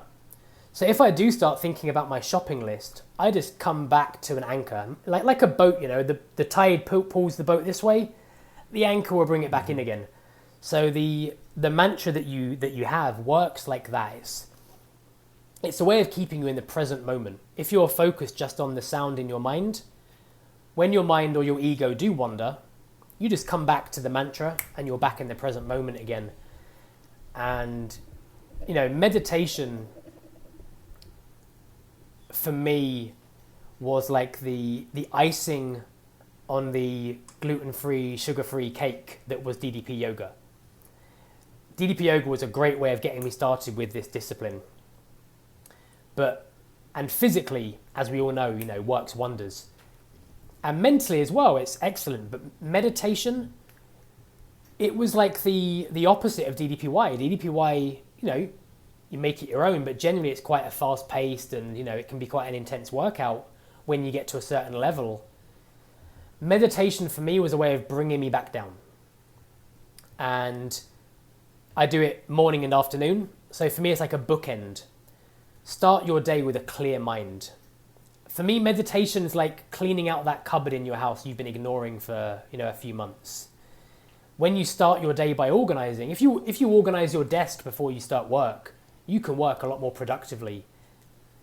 If you leave stuff all over your desk, you kind of like, wait, where's that thing I need? Where's that? Or what's this? Whose phone number is this? Do I need this? Meditation for me is like that. That mind clutter we develop during the night, whether it's what happened yesterday, whether it's the dreams you had at night, whether it's waking up in the morning and wondering what your day looks like today. Meditation is a great way to clear that clutter from your head before you've even begun the day. And you start with a clear mind. Like imagine like pushing the clouds out the sky and seeing the clear blue sky and the sunshine. That's what meditation is like. Doing it at the end of the day is a really good way to close the book. Like each day is like a chapter in a book, you know, and when you finish the day, you close that book and you can just relax. And meditation is a great way of closing that at the end of the day. And I've done other types of meditation too. I'm a trained, certified mindfulness and meditation instructor as well. It's something that's been really, really vital to bookend the days, and it really complements DDP yoga. You know, meditation is not like a hippie activity. It's a scientifically proven way of minimizing anxiety, creating more happiness, being more present, managing stress. Through meditation and cold water therapy, these are two great ways you can simulate stress. So I've seen you've been doing the cold plunges, right? Like doing a cold plunge. I'll tell you, I mean, yes, the answer is yes, but I've got to stop for a few days. Okay. So doing a cold plunge is a way for me of simulating a stressful situation. Getting into that ice water, those first 30 seconds while you're finding your breath, you're getting yourself, as comfortable as you can be in a bucket of ice. But again, coming back to overcoming and being capable, after 30 seconds, you realize this isn't that bad. I can do this. And I notice now through my meditation practice, which has been since March 2018, twice a day, every day, And along with the cold therapy, when I'm confronted with a stressful situation, I know that I can overcome a stressful situation. If you get into an ice bath and you go, oh my God, oh my God, oh my God, you are not in control of your actions. You are letting the stress control you. If you get in and you say to yourself, this is going to suck for 30 seconds, but I'm going to beat this. When you do beat it, that memory, that muscle memory, that mental memory, when you're confronted with a stressful situation in your personal life or in your professional life, I feel like I'm in that ice bath. When something bad or negative happens, I'm like, okay, 30 seconds, find your breath, and then deal with this. Become comfortable with the situation. You can't change the situation. If something, if you have a leak in your bathroom, if you shut the door, does it go away? No, you've got to deal with that, and you can deal with it way more effectively when you're calm. Meditation taught me that for many, many years, and I think cold therapy for me is fine-tuning that right now. I want to tell you my story. I don't mean to interject me into your Go ahead, story, man. but I want some advice, really. I'm doing this for advice because I'm, I had been trying to lose a pound a day for 60 days, and so I cut my food down to, 800 to 1,000 calories. I had been going to sauna 30 minutes every day, Yep. and then I'd been going out to the lake and taking a cold plunge for 10 minutes, and then worked up to 15 minutes. And Nice. for here, the 3 of the days it was, and one day I fasted 24 hours. But Okay. for here it was, the weather was 20 in the 20 degrees, high 20s, 3 of those days. Okay. And, we're Fahrenheit, not Celsius, but Yes, it's like under zero. Yeah. yeah, but Minus 6. the 3 days ago, let's see, I think it's been 3 days now, but I went out and I did the cold plunge for 15 minutes, and I've read you're not supposed to go that long now, but I did it, and like you said, I experienced everything that you said. Every time I did, I probably did it 7 or 8 times in that span. But going in, there's a panic. It's a panic that takes over your body, and you go to short Survival. breaths. Yeah, and it's but it's as soon as you get into, I'd get down to my ears, down to this level. I wouldn't. When I put my head under, I'd get colds like. Like I was eating an icy or something and get those headaches. Yeah. And so I never did like going completely under. So I'd just do it down to to get everything in as low as I could and start the clock. And, but that panic sets over you it's very short lived. I mean, like you said, 30 seconds or so, then you get your breath under control. And, your body feels like needles at first, like pins, and then it's comfortable. It's hard to explain, and it's really not bad. And so then I'm just sitting there checking things out at the lake, and I feel like I could stay as long as I wanted. But anyway, that day I'd felt a moment that I thought I was gonna kind of pass out, but I didn't, just fleetingly, and it worried me, but then it went away. And then I get out. The worst part of the whole thing is driving home. It takes me about 7, 8 minutes, 9 minutes to get home from the lake, and you're shivering, can't get warm, so then I take a hot shower. But the rest of that day, I was cramping up so bad, my whole body, and my mind was in a mental fog, and I can't tell you how bad I was cramping. One time I got up off the couch and both my quadriceps and the muscles on the inside of the legs cramped, and I couldn't walk or do anything. I mean, it was horrible, and I couldn't do anything. I started taking pickle juice. I've got these electrolyte supplements from when I did a bike ride. I started doing them.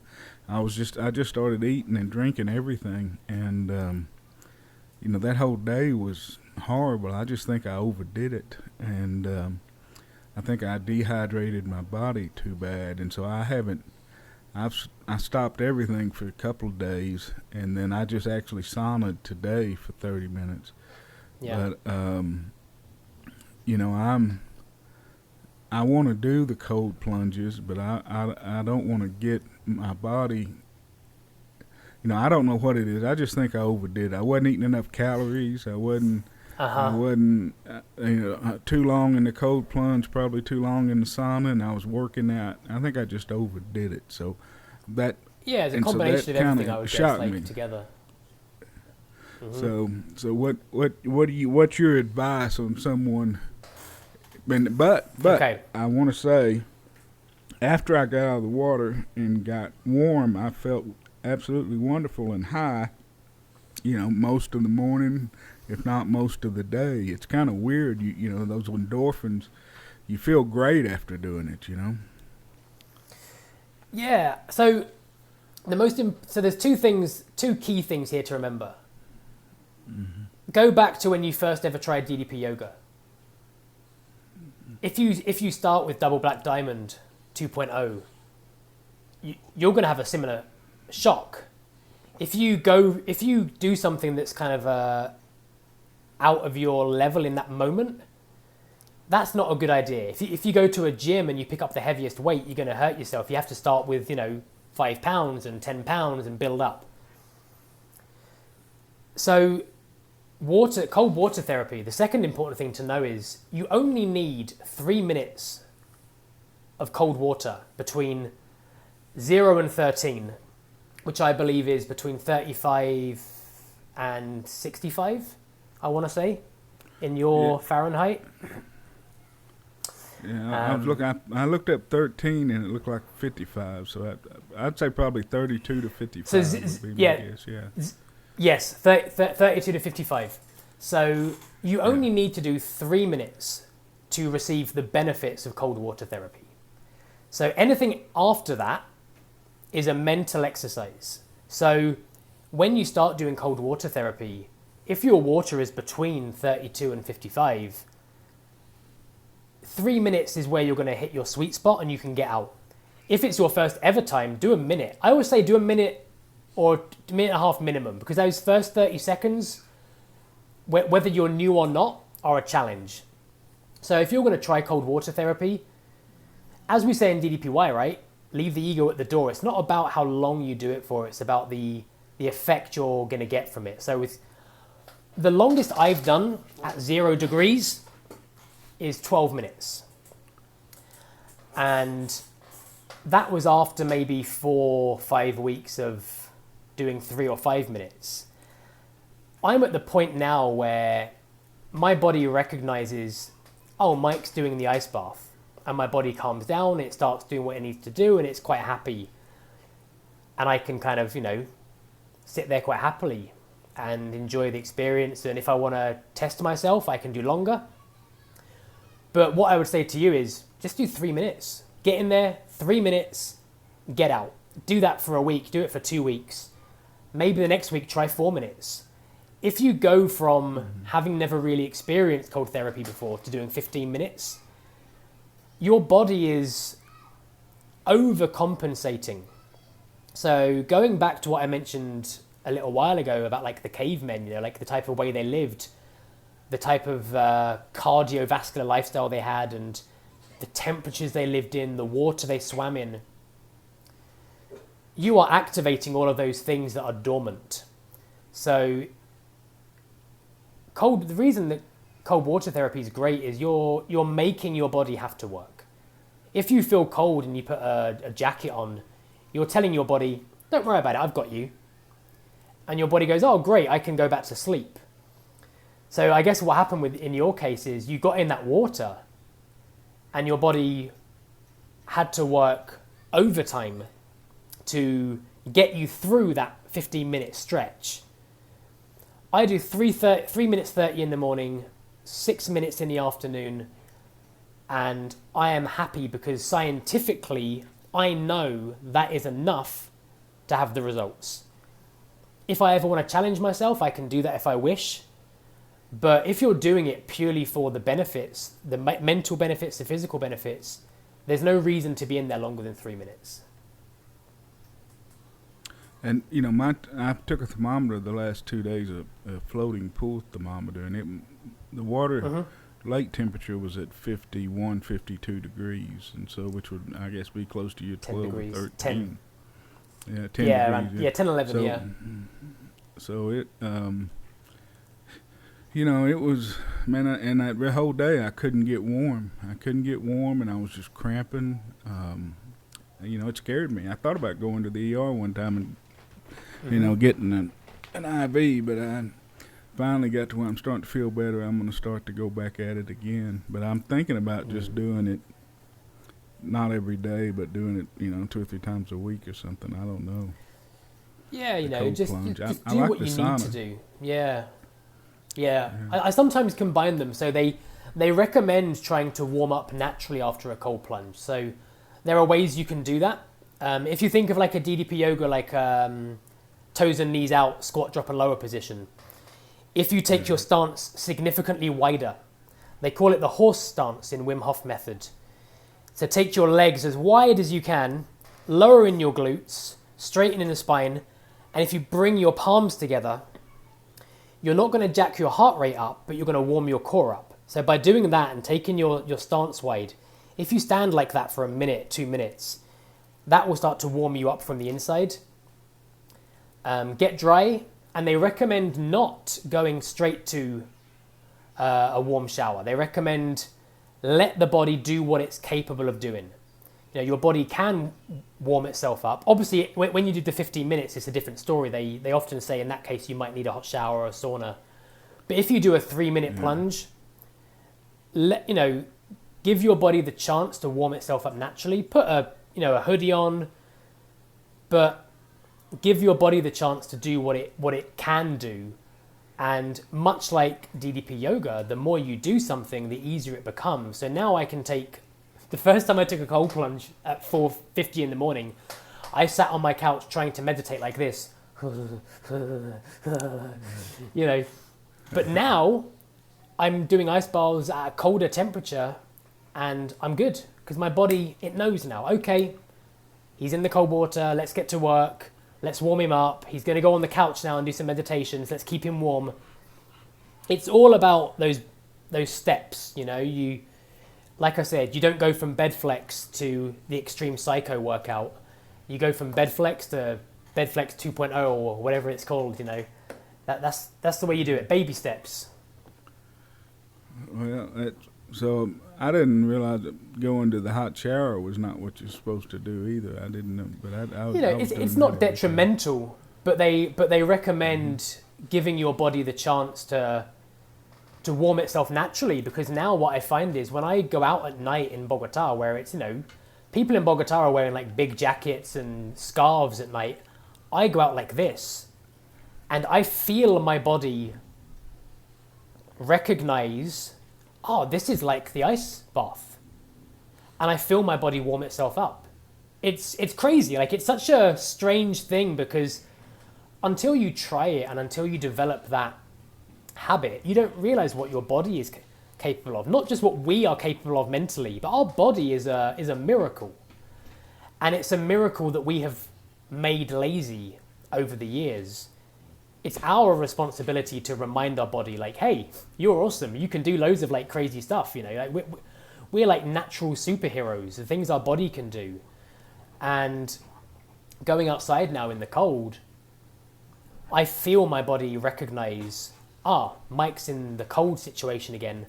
Let's turn on that internal heater to keep him warm. And, it's an amazing feeling to do that and to be outside and give your body a chance to work. Now, I want to go back to the meditation, too. I'm interested in that. You chose Transcendental, but you said you're certified in mindfulness and other types of meditations. What other types of meditations are there, and why did you choose Transcendental? Good question. I chose TM, Transcendental Meditation, because I was still having like, not, it wasn't insomnia, but I was having like problems having good quality sleep. It would take a while to go to sleep, or I would wake up and feel like I wasn't really asleep. And I was looking for like herbal medication, or natural alternatives, because I didn't want to take sleeping pills, like as I've, I guess demonstrated a few times, I'm all about doing things as naturally as we can. And I just came across lots of people talking about transcendental meditation as a great way for anxiety, great way for better sleep. And also lots of famous people that I respect. Jerry Seinfeld has done TM since the 90s or the 80s. And he credits doing 9 seasons of Seinfeld because TM gave him a 20-minute rest to kind of recharge his brain and get back to work. So I was seeing these people I respect, and Oprah Winfrey and Russell Brand, David Lynch, these successful, hard-working people where you think, why aren't they tired? They were all crediting Transcendental Meditation. So I learnt TM.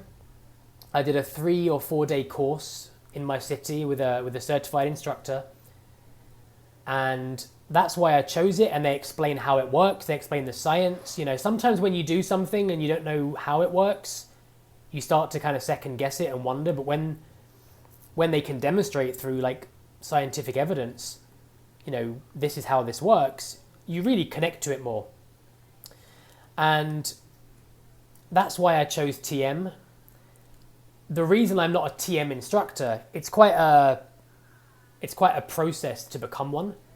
I can't remember exactly how you do it, but you have to really kind of dedicate a long period of time to do that, because it's a very traditional method, and not just anybody and their dog can certify to do it. So, but I wanted to share mindfulness, meditation, DDP yoga, breathing methods. So I became a certified meditation and mindfulness instructor. Simple meditations. One that everybody can do right now would be, if you want to calm your heart, if you feel anxious, if you want to slow your heartbeat, if you breathe out for longer than you breathe in, you calm your heart right down, you calm your mind down. So I recommend starting with a 3-second inhale, 5-second exhale, and you can build up to a 5-second inhale, a 10-second exhale, 10-second inhale, 20-second exhale. Wherever you're at, make it your own. Not every. I can breathe in on a good day 10 seconds, exhale for 20 or 30 seconds. But again, 5 seconds inhale, 8-second exhale, something like that. You will notice the difference. And if you do that in the morning for 5 or 10 minutes, again, you will start the day very calm. Your heart will be a good pace. Your mind will feel clear. That is a really simple meditation that I often do in the sauna. In fact, when I take a sauna, I will meditate in the sauna. And I would do that for 20 minutes in the sauna, just focusing on my breath. And much like, as I mentioned with the mantra, use your breath as the anchor. So if you start thinking about, what you've got to do tomorrow, come back to counting your breath in and your breath out. Use that as your mantra if you want, like that counting 1, 2, 3, 4, 5, 8, 7, 6, 5, 4, 3, 2, 1. That's your way of staying present with what you're doing. That's a great, very, very basic, anybody can do meditation. I highly recommend finding Yoga Nidra on YouTube. Yoga Nidra is a body scan meditation that is very, very good to do at any time, but it's great to do in bed at night. It's a really good way of recognizing where your body has tension, recognizing or resting those parts of the body. Yoga Nidra is excellent. You can find really good guided Yoga Nidra on YouTube. And another really, really good meditation that I recommend, it's a very old Buddhist meditation called Loving Kindness. The Loving Kindness meditation is where you send good thoughts to somebody that you love, to yourself, to somebody neutral, but most importantly, somebody you have a difficult relationship with. you could even go as far as your enemy. If you've got an enemy, Jerry Seinfeld and Newman, if you send good vibes to someone you have a difficult relationship with, you're practicing real control and real compassion. And that's a beautiful meditation you can do. Again, you can find them guided on YouTube. Loving kindness meditation, where you just send good thoughts, good wishes, good health to yourself, people you love, people you don't really know, like it could be the cashier that works in the local store that you don't know their name, but you want them to be happy. You want them to be well. You want them to have success. So these are really good ways of quietening down our ego. We are very ego driven.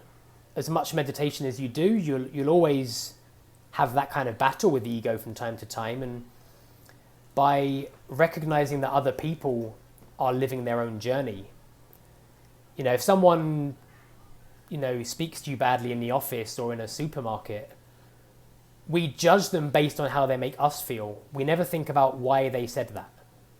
It's like, oh, they made me feel like this. But why? Why did they do that?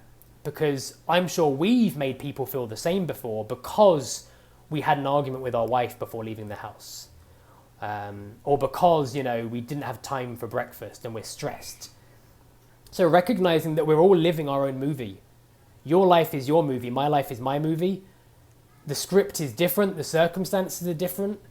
And when you understand that we're all living our own good moments and our own bad moments, you start to live a more peaceful life. So they're 3 practices I recommend: breathing meditation, yoga nidra, and loving kindness. All right, man. You mind if I take a restroom break real quick? I'm an old man. Run to the restroom? I will do the same, because I drink a lot of water. All right. I'll see you back here. Okay. All right, man. All right. You there? I'm here, man. Your dog's being very well behaved. Yeah. Well, I don't know. She's a mess. All right. Hey, there's one more thing you said in your morning routine that we hadn't discussed. You said cold plunge, meditation, and DDP yoga. But then you also said 20 minutes of reading. Mm-hmm. What do you read every morning? Good question. I love like self-development books, self-help books, or autobiographies by people I admire. So the reason I started reading was because I was never able to read as a child. I don't mean I couldn't read. I just didn't want to read. I had no desire to read. And my brother was, for many years, I thought my brother's face was a book, because he was just always inside of a book. And I think when I noticed more so how much people, including myself, were using phones everywhere, it wasn't the world I wanted to live in. I really didn't want to live in that world where, you go for lunch with someone, but you don't talk to them. You just show each other Instagram photos. Oh, did you see this? It's like, you're together. Like, talk to each other. And I decided, well, I started by... This began before reading. I started by not looking at my phone for the first 2 hours of every day. So when I woke up, instead of just waking up and, cleaning my teeth, checking social media or checking emails, checking my WhatsApp, I wanted to just, let the stress come later. If you start your day by reading a negative work email, it's like you're not at work yet, give yourself a chance. So it began like that, where I just wanted to have that distance with social media. I don't have social media on my phone. If I want to access it, I have to go through like Safari or use my laptop. I don't have any apps on my phone. Everything on my phone serves a purpose. Every app I have serves a purpose. And from there, I decided, well, I can use this time to read and to better myself and learn something. And especially after coming out of like the anorexia, the depression, and like trying to better myself, I wanted to, every day I'm looking for ways to improve my routine. Like, I think I've got a great routine, but you can always improve yourself. You're never the finished article. You can always improve something. And reading was something I wanted to do. I was like, okay, after years of meditating, my mind was less busy. I was less hectic in my mind. So I was able to focus on a book. And to give you some books I've read recently, I read Think Like a Monk by Jay Shetty. I read The Wim Hof Method by Wim Hof. I'm currently reading a book called Zen Listening, like the art of listening. I read a book called The 7 Spiritual Laws to Success. It's a book by Deepak Chopra. So I'm always reading books that are going to show me something, teach me something, or as a bonus, I like it when books reconfirm something I already believe. So, you know, sometimes I'll read something, I'm like, that's awesome. Like I do that or I believe that, and now I'm kind of backed by science that I'm doing the right thing. So, and I think reading 20 minutes in the morning, I don't want to give an example here because I'm not sure if this is exactly correct, but there's some kind of evidence that it's a really good way of improving memory or intelligence or retaining memory. So generally, even though we believe we choose what we follow on social media, we're still kind of seeing things that we don't really want to see or need to see, or maybe we don't need to see them at 4:40 in the morning when our alarm goes off. By reading a book, you are absorbing what you want to absorb. You've chosen that book over that person's post that's maybe negative. It might be a friend of yours that you love, but if you start your day by thinking, man, Mike's feeling sad today, you start to feel sad. And it's not about being selfish, you know, it's about protecting your mind. You know, you have to look after your mind the way you look after your body, you know. You know, you can put pizza in your body from time to time, but when the moment's right, and you can absorb negative news, but when you're prepared for it. So reading was a really good way of replacing this kind of like phone habit or the iPad habit or the laptop habit with educating myself and doing something that's going to make me feel good. And lastly as well, like, you know, going to a coffee shop. It's nice being like often the only person with a book, you know, when you see everybody just looking at their phones. I think, you know, that sounds a bit critical of people. What I mean is like meditation has taught me, I believe, to be more present. And I think very often what we absorb on social media is based in the past or based in the future. It's not very present. And reading a book, you're just focused on that one activity of what you're doing. You're not absorbing like countless pieces of information, especially in the morning when, you know, I've lived in the same apartment for nearly a year, and sometimes in the morning I don't know where the kitchen is. I'm so tired, you know, like where's the kitchen? Like, you know, if you then add on top of that, like all of this color from our mobile phones or cell phones, all of the information we absorb in a very short period of time. You know, if you think that you've got, I would guess you've got contacts all over the world on Facebook. You could read about the politics in Australia and the UK in the space of 3 seconds, and your mind is like, you know, like, give me a chance to wake up, you know, have a glass of water, clean your teeth, do something good for me. We can come to this later. It's not going anywhere. So that's where the reading habit came from, and they're the type of books I like to read. But I think, yeah, read whatever you're drawn to. But, you know, self-help often sounds like you're looking for something or you lack something. But I think if it's people you respect or authors that you know about, it's more about gathering information, much like this podcast. You know, you're picking the brains of different personalities.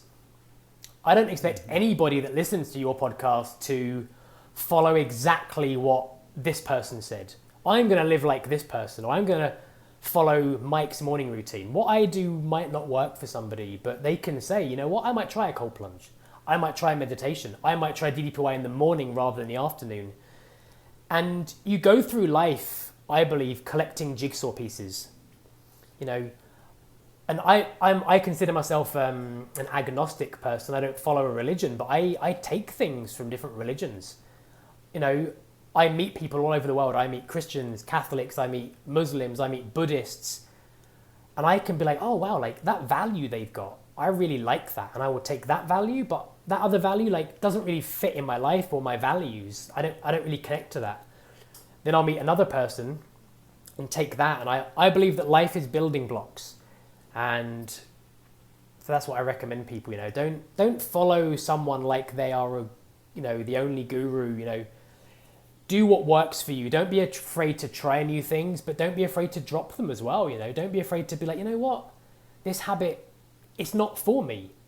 I'm going to try something else. And when I talk about DDPY to people that don't do it, I'm very transparent. I'm the worst salesman. I will never be rich, because I will say to them, this might not be for you.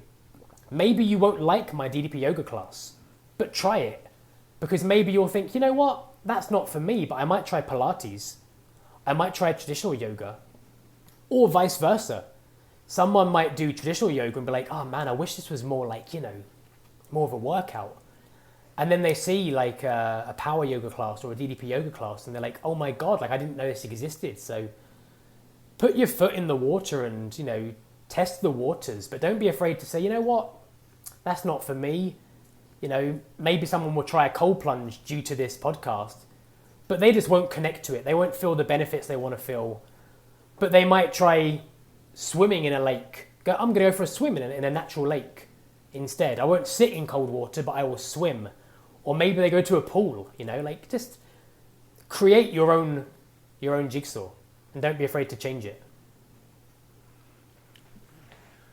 Do you have any favorite books you want to recommend to people? Books that really made an impression on you or changed your life? Yeah, I read an excellent book by Russell Brand, which is called Recovery. Russell Brand, people may or may not know him. He's the English comedian that did lots of movies in the US. He was married to Katy Perry for a couple of months. He is a recovering alcoholic, heroin addict, sex addict, and he wrote a book called Recovery: Freedom from Our Addictions. And it is a very real,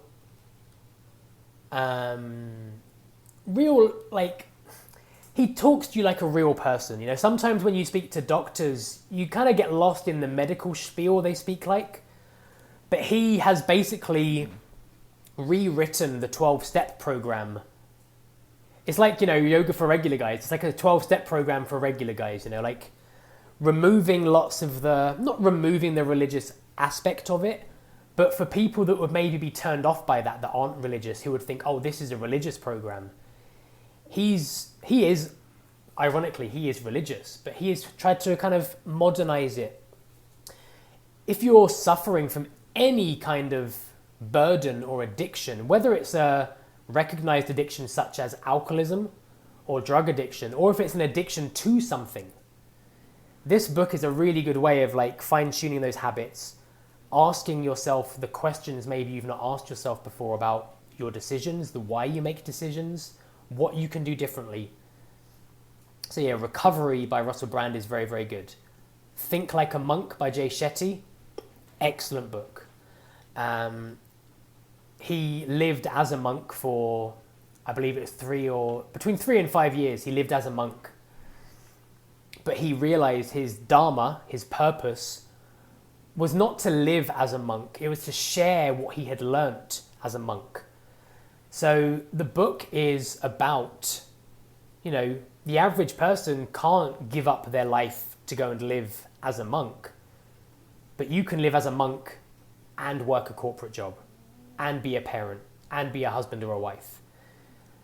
And it's how you can incorporate the things he learned through his monk training in your day-to-day life.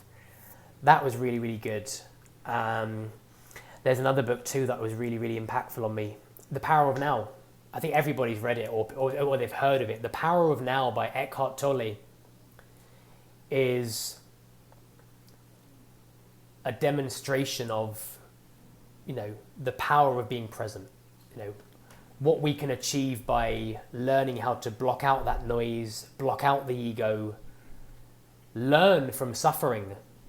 Don't dwell on suffering. Suffering hurts, but it hurts more if you hold on to it.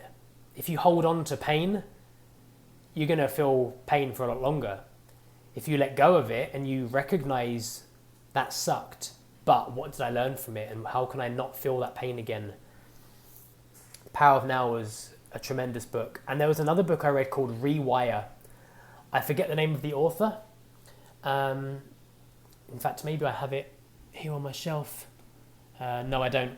But it's a yellow, I remember it's a yellow front cover. It's called Rewire. And very similar to the other books, it's about recognizing the negative cycles that you live in. You know, we all develop these habits and we complain about our situation, but we never change that cycle. And Rewire is about kind of getting inside that mechanism and being like, okay, this habit I have never leads me anywhere good. So I am going to change that. That was really, really powerful. And if similar to how I was when I began reading a few years back, The 7 Spiritual Laws of Success by Deepak Chopra, it's about 90 pages, very easy to digest, very easy to read over a couple of days. You know, I don't recommend starting with Jobs by Steve Jobs. You know, it's like the size of the Bible. It's very intimidating if you see that. But those kind of books, I really highly recommend. Or again, much like me, if you're new to reading, if you've never been a reader before, just ask yourself what you're interested in. You know, maybe you enjoyed the Lord of the Rings movies, and you're going to connect with those books. That's a really good thing too. Like, you know, what movies do I like that are also books? You know, to help your attention, if you're familiar with the premise of a story, it's much easier to be absorbed by it because you know what's going on because you're familiar with the story. So, but for me, I like to find these books that are going to challenge my way of thinking and show me new ways of living, reconfirm ways that I do live.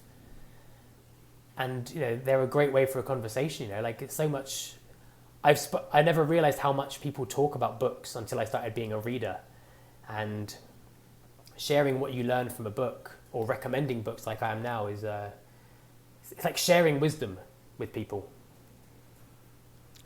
Now, do you have a ritual you do at the end of the day? Just my meditation that I do in the late afternoon to close out the day. So this week I'm on vacation, so I haven't got my ice bath here. But normally in Bogota, around 4 p.m. I would take my second ice bath. Sometimes I would take a sauna as well, and then I would meditate. And that's kind of it. You know, I like to put on like my evening clothes. Again, I read a book and it was talking about the way you dress changes how you feel. If you're going for a job interview, you feel intelligent if you dress smart. Literally, like if you dress in nice clothes, you feel smart, you feel intelligent.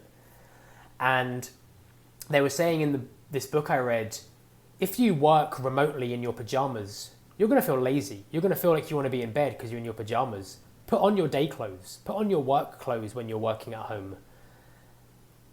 Because it will tell your brain, it will tell your body, this is daytime. So you've got to think like it's daytime. You've got to feel like it's daytime. If you put your pajamas on or keep your pajamas on, your body's like, it's all right. You know, I'll do stuff later. So when I finish work and I finish my meditation, I like to put on just like some relaxing evening clothes to tell my body it's time to shut down now. I find that if I stay in the same day clothes, I still feel like it's daytime and I have to be thinking about stuff. So I'm a big believer in,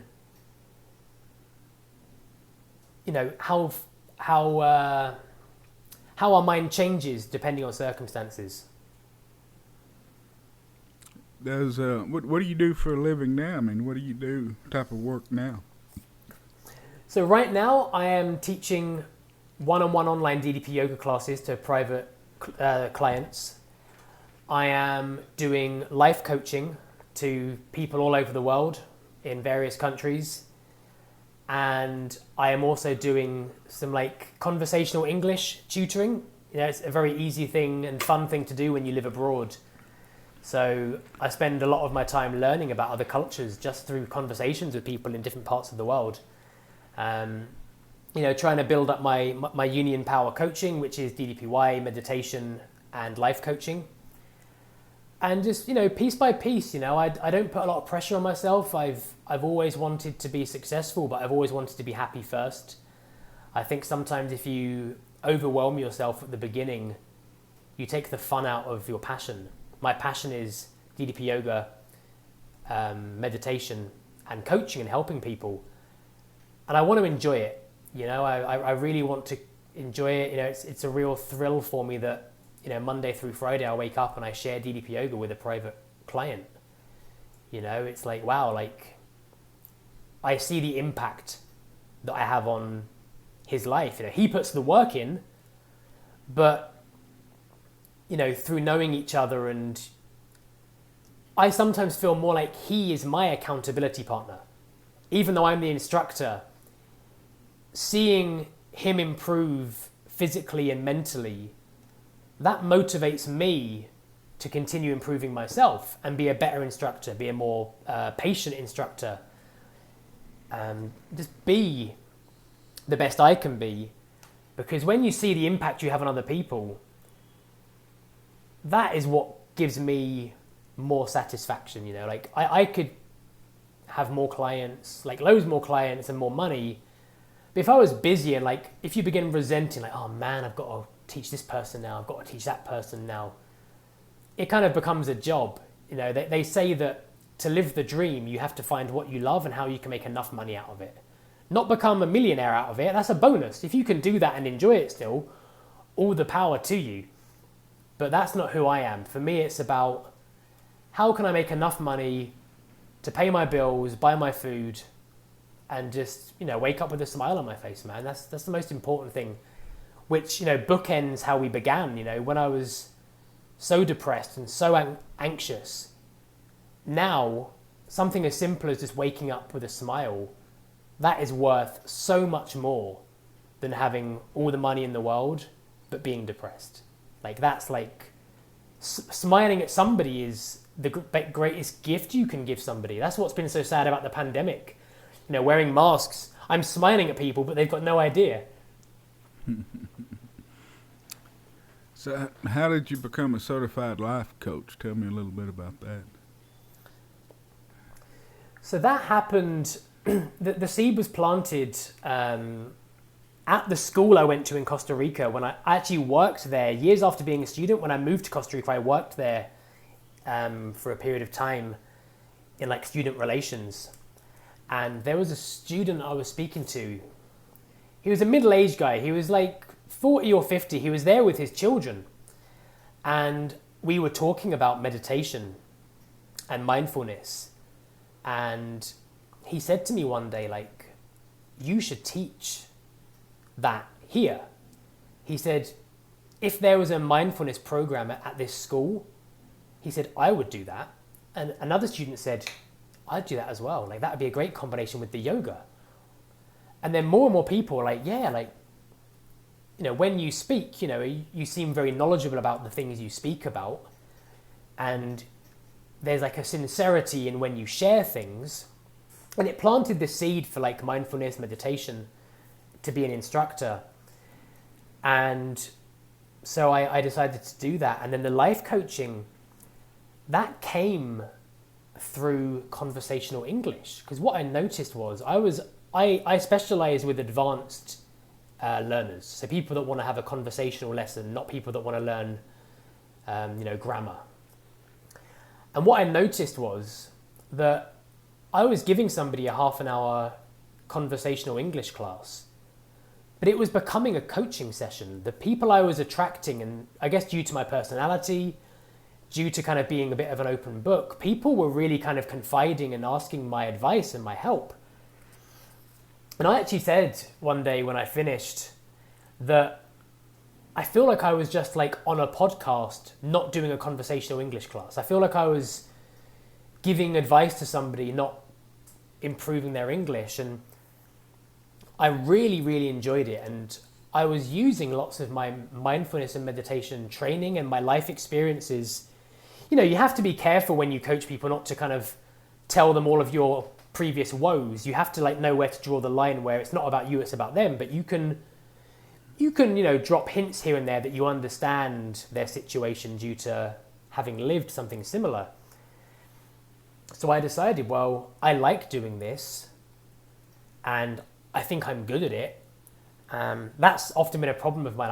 I was never the most confident. So like feeling like I'm good at something has always been a challenge. But I was like, well, let's give this a go. So I did lots of research, lots of reading, and I did a life coach online program. To be clear, you don't have to have a certification to be a life coach. You can do it. There's no laws currently, but I wanted to study just to kind of, make myself better. So I received my diploma in life coaching tail end of last year, and I've always sucked at exams. I've always been a bad student, never been very academic. And I got 90% on the exam. I was shocked, I was like, wow, like I've never got 60% on an exam before, And passing DDP yoga certification, passing life coaching certification, it really kind of reconfirmed for me that, this is what you're supposed to do. This is what you're passionate about. This is what you're naturally good at. The scores don't lie. This is your kind of dharma. This is your calling. This is your purpose. So yeah, I started Union Power Coaching, which is, Union Power is about uniting together to become more powerful. When you work together, when you respect each other, anything's possible. So, and also there's, the power that comes from DDP yoga, the powerful kind of like power yoga. Union is the translation of the word yoga. So I had lots of different connections here that I liked. So Union Power Coaching was born, and yeah, now I'm doing the DDP yoga coaching, classes, as well as the life coaching. And I do the English conversation as well because I enjoy it, like it's not making me rich, but like I really enjoy doing that. And I feel like I learn from my students, much like I said, my DDP yoga client kind of inspires me. Speaking to people in different parts of the world and learning about how they live, you learn a lot about the world, you learn the truth about the world. A lot of what we read is not a fair representation of a culture.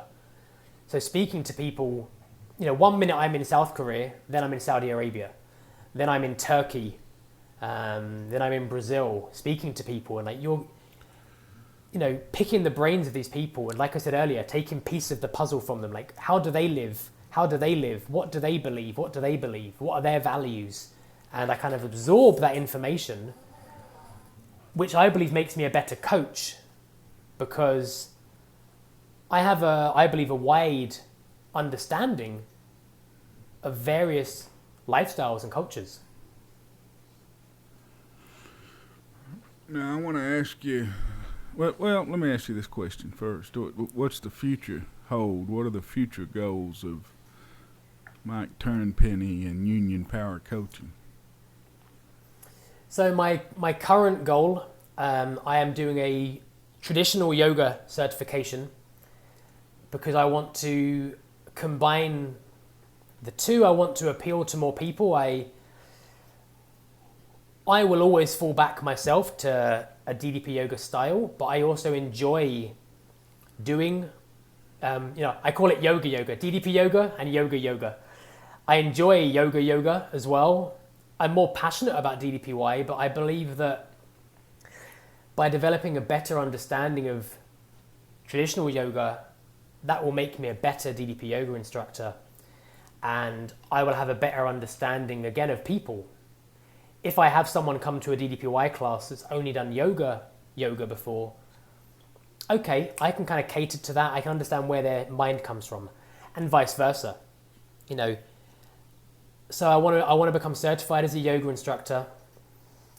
I want to build Union Power. As I said, I don't want to be full. I want to build a few more clients, help a few more people, help people not make the same mistakes I made, or help people move on from the mistakes like I made.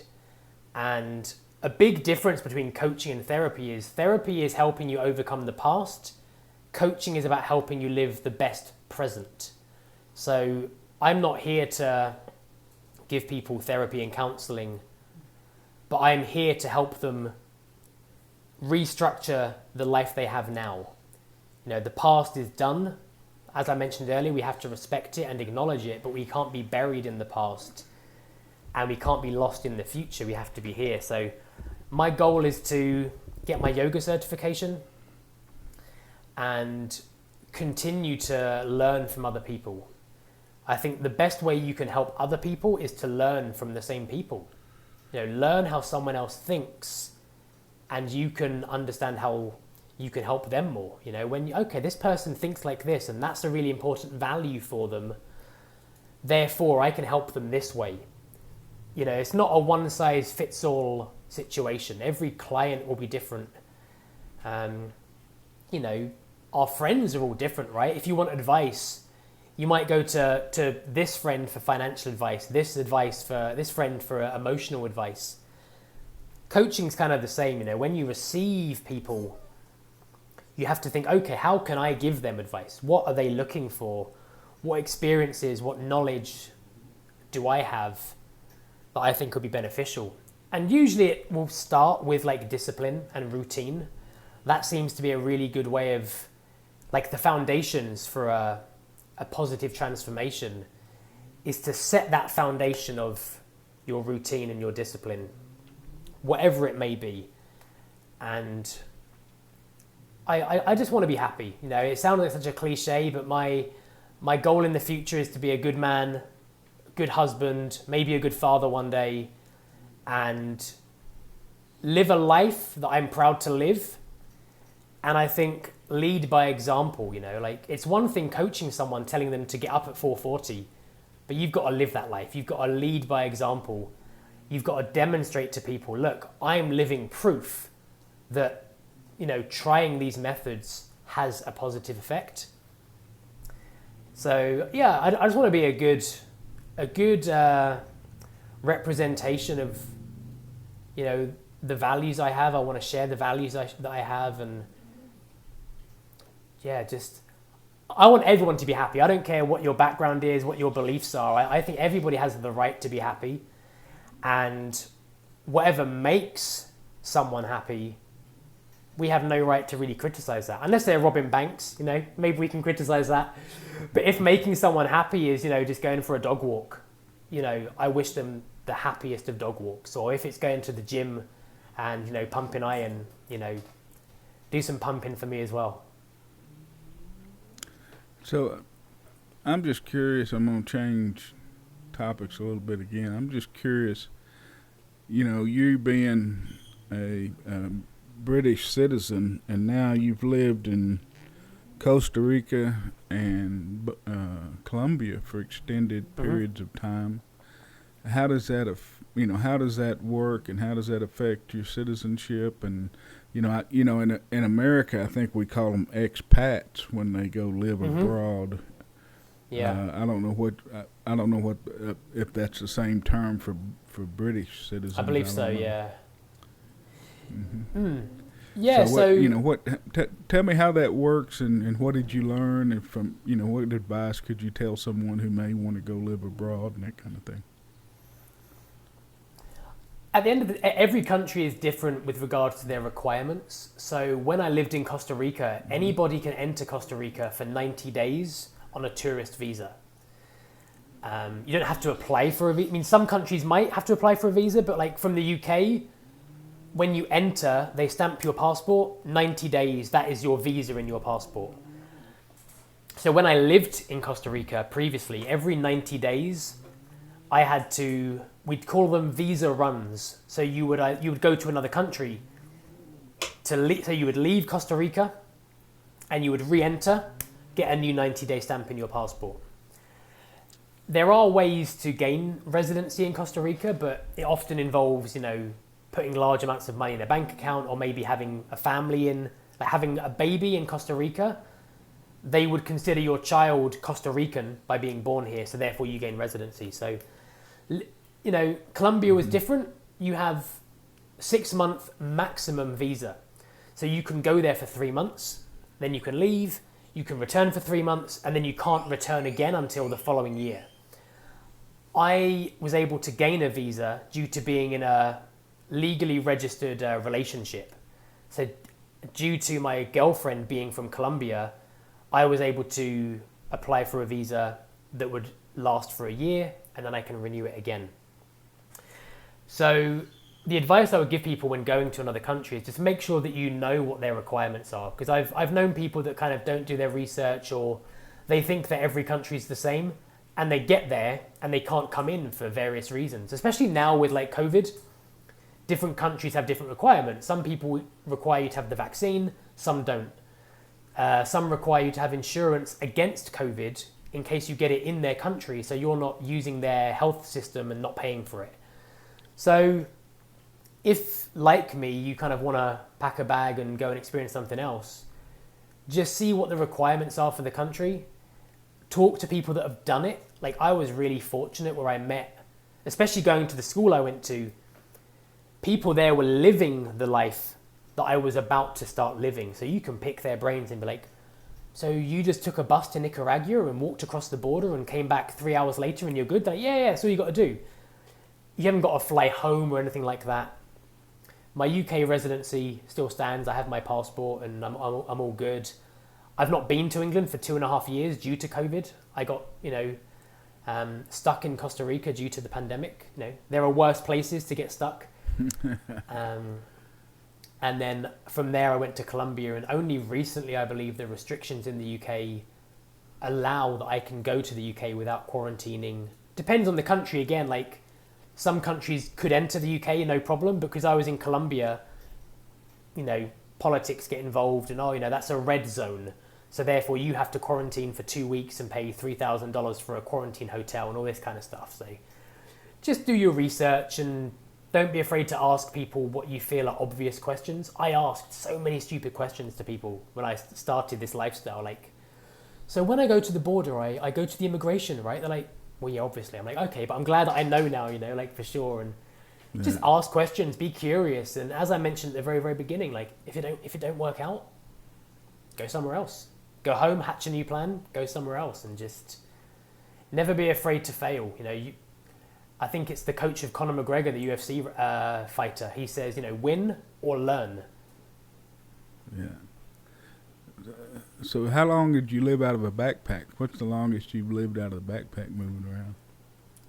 I think, for a year, that the first year in Costa Rica, I arrived with a suitcase because I'd never done backpacking before. I'd done holidays before, with my family, 2-week holidays in one hotel. So I arrived with a full suitcase, and very, very quickly I had to get rid of about, 3/4 of my things that I realized I didn't need, and just a backpack. And it's liberating, when you live minimally, you realize all of the kind of things that you live with that are, they're nice, but they're not essential.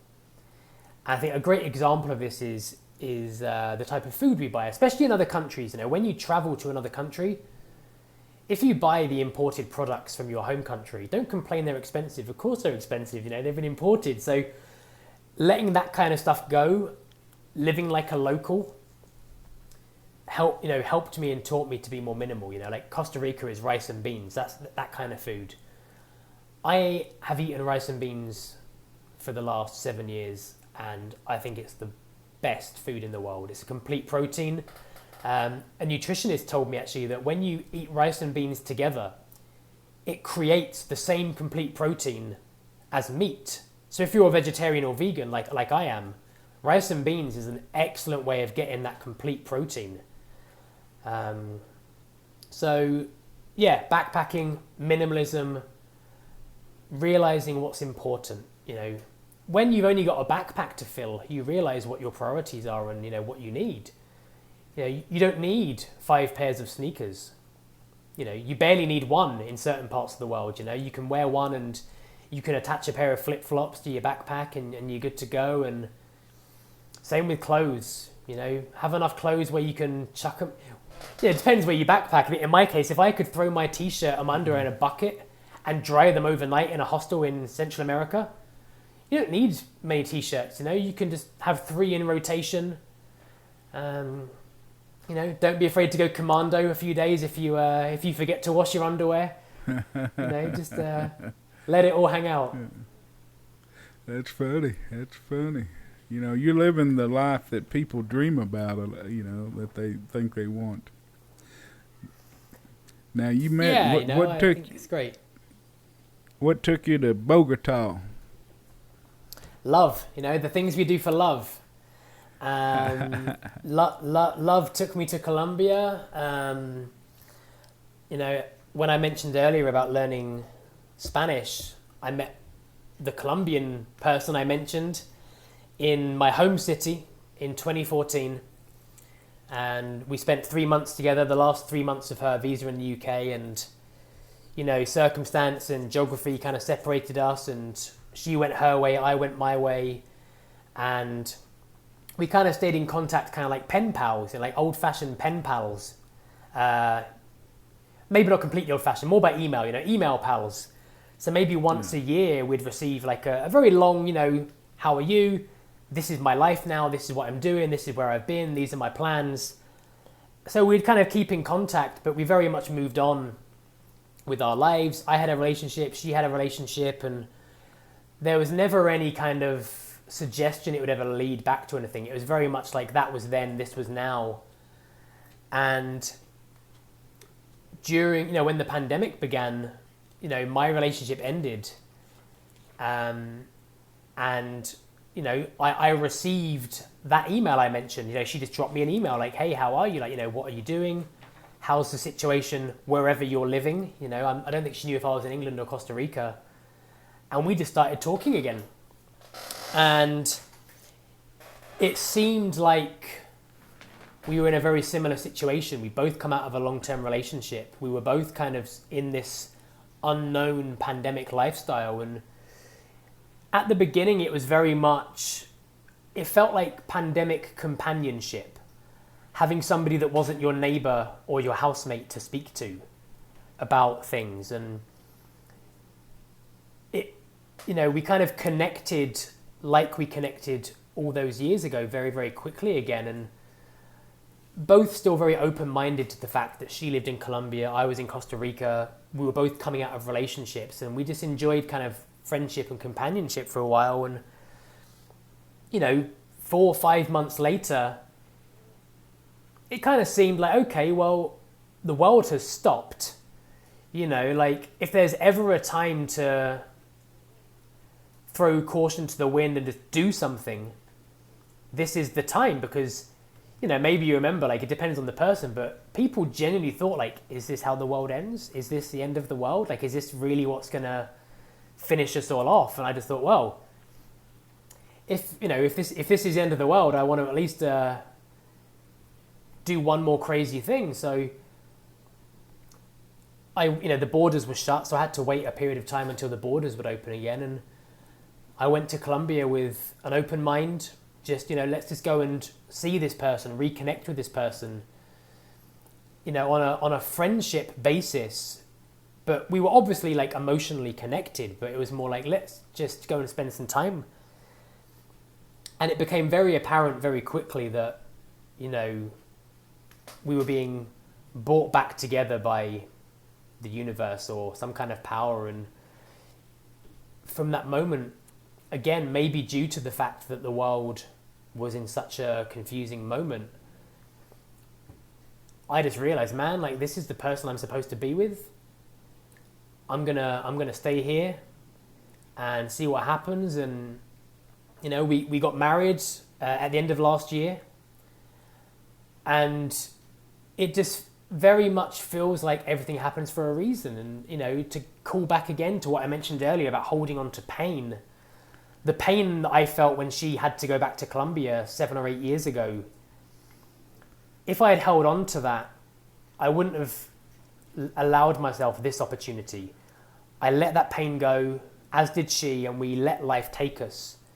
And by letting life take you in the direction you go in, you never know who you're going to, like, reconnect with, whether it's on a romantic relationship level, or maybe it's just like a good friend. Maybe you lose contact with a good friend because they get a job in another city or another country, and you've always got to be open to that. And I went to Colombia with a very open mind, and very, very happy, and very happy that the universe works in mysterious ways. And we're now planning our next move. Where do we want to be? Do we want to be in Colombia? Do you want to be in Costa Rica? Do you want to be in Timbuktu? Who knows? The world's opening up again, so our minds are opening even more because there are more and more options becoming available. So that's how I ended up in Colombia. And again, just follow the gut. Sometimes if we listen to our head too much, we make the wrong decision. I'm pretty sure I saw this movie, but it was staged in America, and it had Tom Hanks and Meg Ryan. Tom Hanks in New York and Meg Ryan in Seattle. Yes, You Got Mail. You Got Mail. I'm pretty sure I've seen this movie already. I might have to make a Latin version of it. Appeal to the Latin. Yeah, that's market. right. That's right. From UK to Bogota. But I think it's funny that you met her in your hometown in UK, all this traveling, and you met the love of your life at home, from Bogota, Colombia. I always say that she was looking for me. She was looking for me. Yeah, I think so. That's greatness. Well, congratulations on getting married. I saw a picture of her that I think you sent me through I Facebook, did, yes. I sent you a photo of the wedding. Yeah, and I have to say she's you stepped up in class considerably. I think I'm still punching above my weight a little bit. I'm waiting to get knocked out by the big boxer, I think. But if you don't ask, you don't get, right? That's right. Well, congratulations, man. Congratulations. I'm glad the world's working out for you. Thank you very much. Now, if I have my timeline right, 2014, it's when you were having your anorexia problems. Did you meet her during that period? Great observation. Even better question. So the interesting thing about this, and I believe partly why we have such a good connection, is, without sounding like I am writing a romantic movie, she was the first person I met when I was very, very ill. So she was like the first new person I met. So she knew nothing about my past, nothing about my issues. And all of my friends and my family were aware of some of my issues. So you feel like their perception of you changes. But when you meet somebody new that knows nothing about you, they judge you for who they see. They don't judge your past or your current situation. And when I met her, and I really believe this is why I was so connected to her and vice versa, is I was like, oh my God, like, I hate myself, but this person thinks I'm great. Maybe I'm not as bad as I think I am. Because this person that knows nothing about the dark side of what's happening in my life has completely accepted me for who I am, with all of my quirky habits and quirky behaviors and everything. She kind of, I don't want to use the word love because we met, it was a very short time, but, cared for me or loved me in a way that was sincere and authentic. And I believe that was another important element for me, that, okay, maybe I'm not this bad person I'm telling myself I am, because this new person has come into my life and embraced me and accepted me for who I am. And even when I eventually told her about my struggles, she just kind of didn't judge. She told me that she knew somebody from her high school that had suffered from similar, eating problems, anorexia problems. And it was kind of nice, as I mentioned, she didn't understand, but she was able to be like, okay, I'm aware of this stuff, and I've experienced, through other people this before, and very supportive and just wanted me to be happy. So we met around the time. I met her before it got bad. I mean, after she went back to Colombia, I'm not blaming her, you know, you're in charge of your own life at the end of the day, but I think her leaving the UK, I lost the distraction I had. I think even though she did help me, I also used that kind of relationship and as a distraction from the reality. You know, you can't, as I mentioned again earlier, you know, you can't run from reality and truth. You have to really fix it. And I think rather than fixing my problem whilst enjoying being with her, I just ignored the problem and enjoyed being with her. So when, you know, circumstances, her visa and just life took her away from my life, I was just left with me again and the same baggage I'd been ignoring for, you know, three or so months. So yeah, so she met me at my worst, and she still, all those years later, she wanted who I truly am. She always saw through the grey cloud. She, you know, I always said to her, like, she never gave up on me. We may have lost contact and she may have had to have gone back to Colombia, and we may have started new relationships with new people in that kind of, that 6-year gap. But regardless of my health and the things I said or did to myself or to other people, she knew who I truly was. And I think to connect again all those years later, I'm so glad that now she can have the best version of me that's ever existed. Because if anybody deserves that version of me, it's the person that loved me when I was the worst possible version of me. So, you know, without getting too sentimental, making all the listeners cry, you know, that's kind of how I feel. Like, she loved me at my worst. She loves me at my best. So, you know, that's true love or true friendship, or, you know, when people treat you that way, when they accept you in your best and your worst moments. That's awesome, man. That's awesome. I'm proud. Congratulations, man. Thank you ever so much. I'm getting close to the end. I know I've kept you 2.5 hours. No worries, man. Yeah. On your Saturday. But it's been a pleasure. Like, it's been so much fun. Yeah. What advice would you have someone who's just, say, starting out, wanting to change their life, wanting to, you know, turn their life around? What advice would you have for someone starting out on their journey? Great question. I think that the first piece of advice I would give anybody is do it for you. You know, do it for yourself. Don't do it because you think your, you know, girlfriend or boyfriend, husband or wife will love you more. Don't do it because you want to post, you know, cool pictures online. That's a bonus, man. Like, that stuff comes later. That's the reward. You know, you've got to mix the ingredients to make the cake. And I think at the beginning, you've got to ask yourself, why am I doing this? Why am I doing this for me? If your motivation comes externally, that's going to run out. That battery will run out of juice. Do whatever you are doing for yourself. Make yourself proud. And the positive side effect is other people will then be proud of you. You know, do it for you. Make yourself proud. And don't rush. You know, in my case, maybe not my personal case, but let's focus kind of on the transformations and the weight losses, you know, as you've focused on in the past with people. If your goal is to lose some weight or lose a lot of weight, and you're, you know, if you're between 16 and 50, you've still got your whole life again if you live right. You know, don't think like, I've got to transform myself in 3 months, I've got to hit this hard. You're going to burn yourself out. Do it smart, work out smart, think smart, eat smart.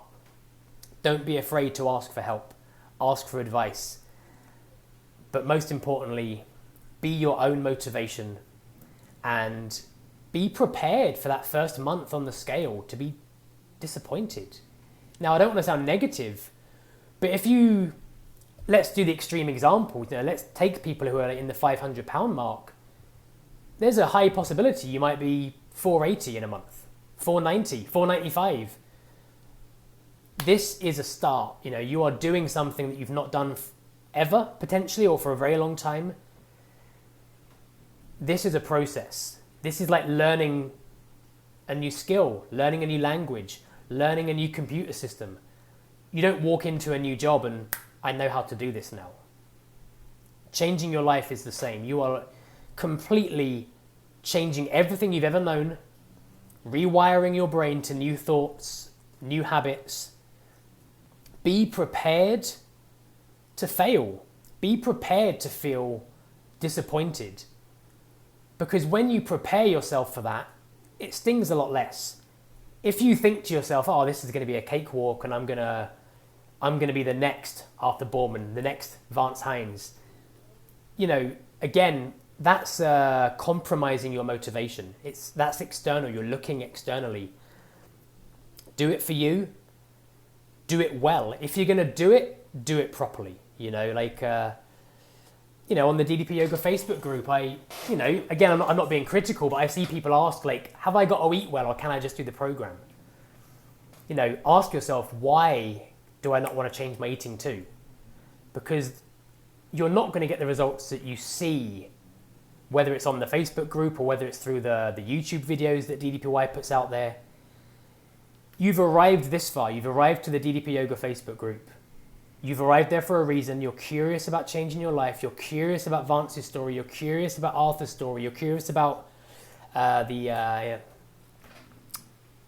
what's the challenge called? I've completely forgotten the name of the challenge. The Positively Unstoppable Challenge.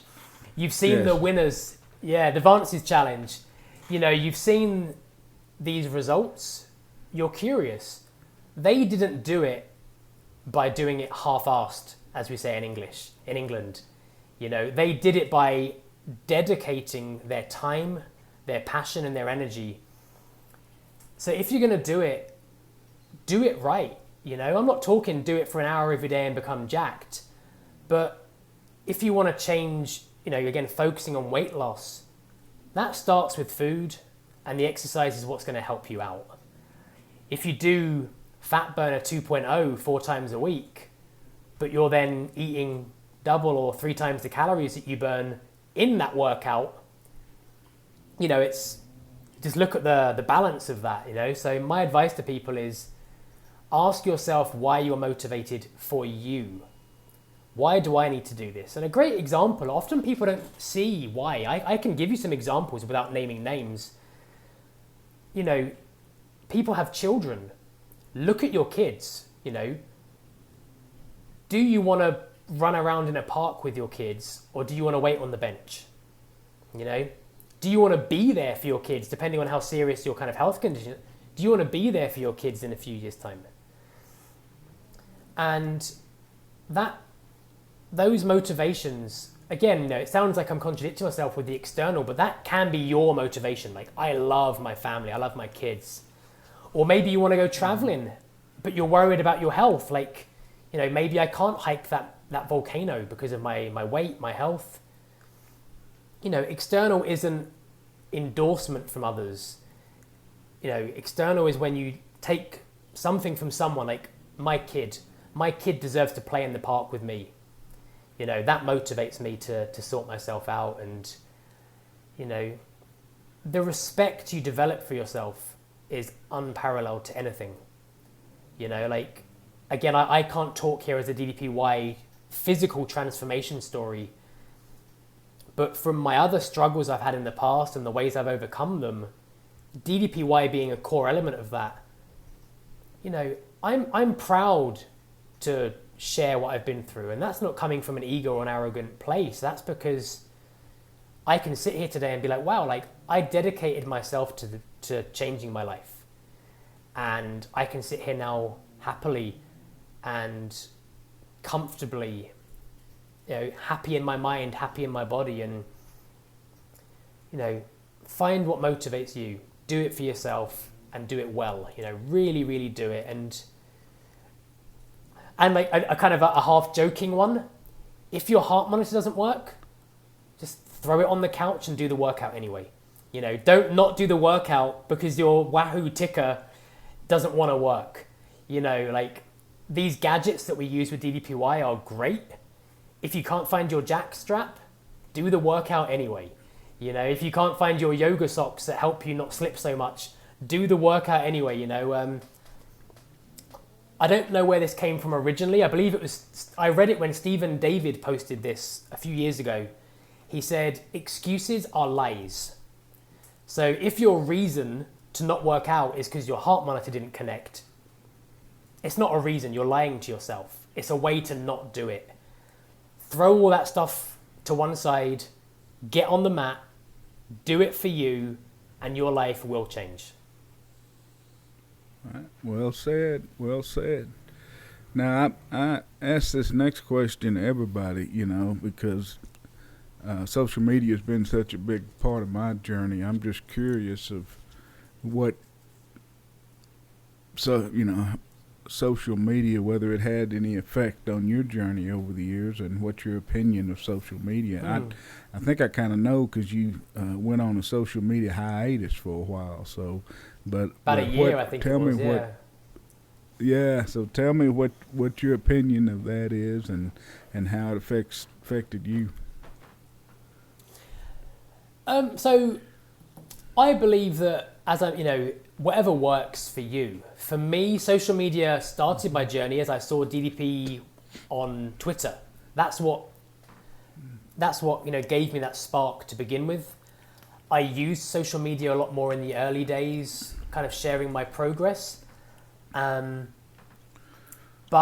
it wasn't for lots of people have said to me, like, oh, you should have a YouTube channel. But I'm like, I'm not passionate about social media. Like, it works for some people. And so it's not a big part of my life. It's not a big part of my motivation. And I think people need to be careful with it. It's obviously helped you more than you can ever imagine.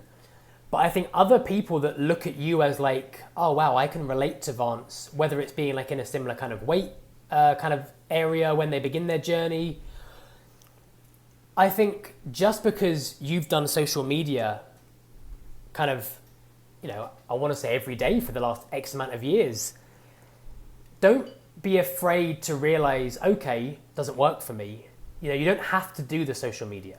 If it works for you, then all the power to you, and I wish you the best of luck. And if that's going to motivate you and help you stay accountable, 100% do it. But at the end of the day, there's never going to be another Vance Hines. No one's going to replicate your journey. No one's going to replicate Arthur's journey. Much like I mentioned previously, you can take things from people. So if someone thinks that using social media is the answer, be prepared that it's not for you. But also be prepared to give it a go as well, because everybody's different. Everybody's motivated in different ways. But for me, I think I like to challenge myself and almost to remind myself every day to do it for myself, not to post something. That kind of keeps me motivated. So in a kind of reverse way, social media still motivates me, but by not using it, I don't need my personality. I don't need to share what I'm doing. That motivates me. Some people, as I mentioned, they need that accountability community. And if that works, do it. So I very rarely use social media. I have social media. People can contact me through it. But it's not a driver for me in my life. But I can't question, though, the impact it's had on people's lives. I'm sat on your podcast, this has changed your life. Social media has changed your life. You're evolving your way of using your different platforms now. You started the podcast, Vance's Challenge. You've managed to forge your path using the benefits of social media. And, I have nothing but respect for the way you've done it. And I also want to say as well, whatever happens in your personal life, you are on that scale and you're like, hey, not been the best week, but I'm here, I'm not hiding from anybody. I am accountable for, that pack of cookies I ate or whatever it might be, if it's a bad week. And on the flip side, I've got to tell you, when you lose weight that you're happy with and you smile, believe me, man, the world is smiling with you. Well, thank you, man. Thank you. Hey, now you got to tell me what's it like to be without social media for a year, and what did you learn over that year? I learned that we don't need it. And what I mean by that is we don't need to be constantly looking at it. You know, social media, I kept my accounts open because I have some friends on Facebook where we don't have each other's phone numbers, because when you travel to different countries, your number changes a lot, so you lose contact. So Facebook Messenger or Instagram Messenger, I would still use it to communicate with people. I just wasn't using it to look at. I wasn't sitting there scrolling. And you realize you have a lot more time than you ever knew. You know, I mentioned at the very, very beginning about making time, not waiting for time. Even if you're a casual social media user, or you believe you're a casual social media user, I promise you use it more than you think you do. I was using it more than I thought I did. The first week, I would kind of reach for my phone without even thinking about it. You know, it's like a smoker, you know, like they're just thinking about a cigarette. I didn't consider myself like a social media person. Even I was like, you know, where's my phone? You know, like I wanna do this. And you really learn that, you know, your behaviors are compromised, and your time is not always wisely spent. I think if you're gonna use it at certain times. I think if you're gonna use it, follow a certain type of content. You know, try and avoid all the negative stuff and a lot of the lies and the horrible stuff that they put out there. You know, try and follow people that inspire you. Try and follow people that live a good, honest life. You know, create your own news. You know, like that's when I do use social media now. Like the things I see are Buddhist quotes, or, you know, positive things that you're sharing about life. And I don't want to log in and, you know, why follow Donald Trump on Twitter if you don't vote for Donald Trump? You know, people were complaining about him, but they were following him on Twitter. I'm like, well, you know, you're putting your hand into the fire. You know, you're voluntarily, Yeah. you know, if that's not your thing, don't read it, you know. And vice versa with the other politicians. I'm not going one of two ways here, you know. Like, if you're not into the other side, don't read that either. You know, just read what makes you happy. And most importantly, what I learned, most people say to me, like, but don't you need to know what's happening in the world? Well, believe it or not, we knew what was happening in the world before social media. You know, like that's what I learned. The news finds you. If you need to know something, you find out about it. You know, I have not gone on any news website, I want to say, since 2019, 2020. I've not searched the news. The news has found me. People have told me what's happening in the world. I've seen what's happening in the world. And that's another important thing, you know, like when you don't use social media so much, you go out more and you see what's really happening. You know, you meet other people, other opportunities present themselves to you because you're more exposed to the world. So social media is great. You know, it has so many benefits. Without social media, we never would have connected. I wouldn't have done the DDP yoga on my porch in Costa Rica during the pandemic without social media. But not everything is so black and white. It doesn't mean it's great, doesn't mean it's bad. Find those grey areas, you know. If you like social media, find the good stuff of it, you know. Use it to communicate with people and help people and seek advice from people. Don't use it to criticize, and don't use it to feed anger you have. If you hate what's happening in politics, don't search it. You know, if you hate what's happening in other areas of, you know, your social circle, just unfollow it for a while. If your friend is only sharing, you know, let's use some like current examples, anti-vaxxer stuff. If you're pro-vaccine and they're an anti-vaxxer and they're bothering you, just unfollow it for a while. If you don't like reading about people that are pro-vaccine, don't call them an arsehole or just unfollow them for a few weeks, you know, just, you know, we create the world we live in, you know. If you don't want to put, you know, if you don't want to eat a spicy curry, don't put a chili in it. You know, I sometimes think people on social media is like eating one of those, what's it called, the Reaper chili. People log into Twitter and they're like, I'm gonna eat this chili and I'm gonna be surprised that it's hot. You know, like, careful what you put in your brain, the same as careful what you put in your body. No, agreed. Now, if somebody wants to reach out to you for coaching or meditation or a DDP yoga or you know, any of the things, or even explanation with the Wim Hof breathing and cold plunging, you know, whatever, mainly the life coaching, if someone wants to reach out to you and employ you or follow you, you know, what should they do?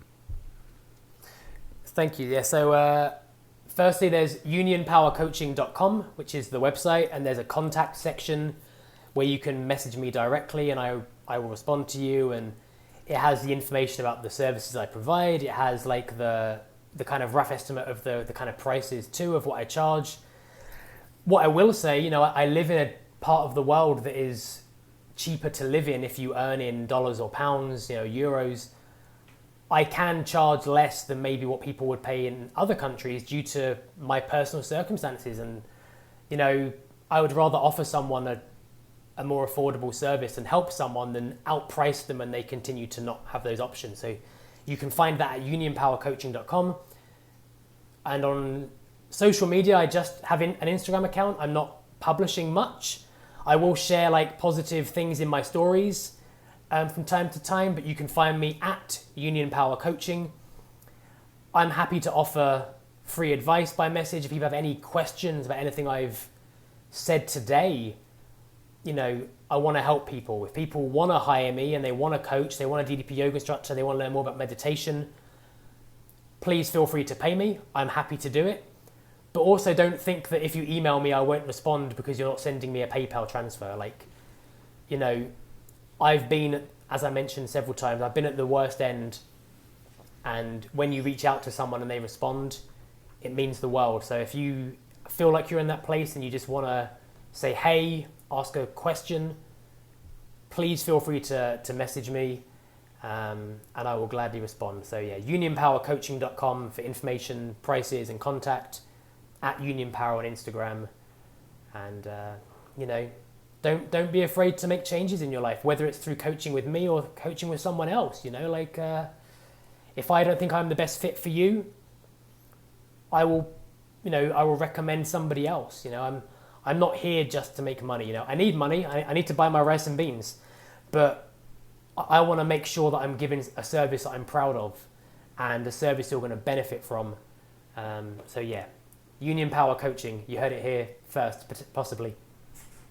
You know, I want to ask you this just because I read this quote recently and I want to get your thoughts on it with your background. But that it was attributed to Eckhart Tolle, but I think I saw online that he didn't really say it, but it goes along with his beliefs, but and they traced it back to someone else, but that enlightenment is the time between a thought and an action. Yes, very, very much. Yeah, he maybe used it in his book, but I don't think it's his original thought.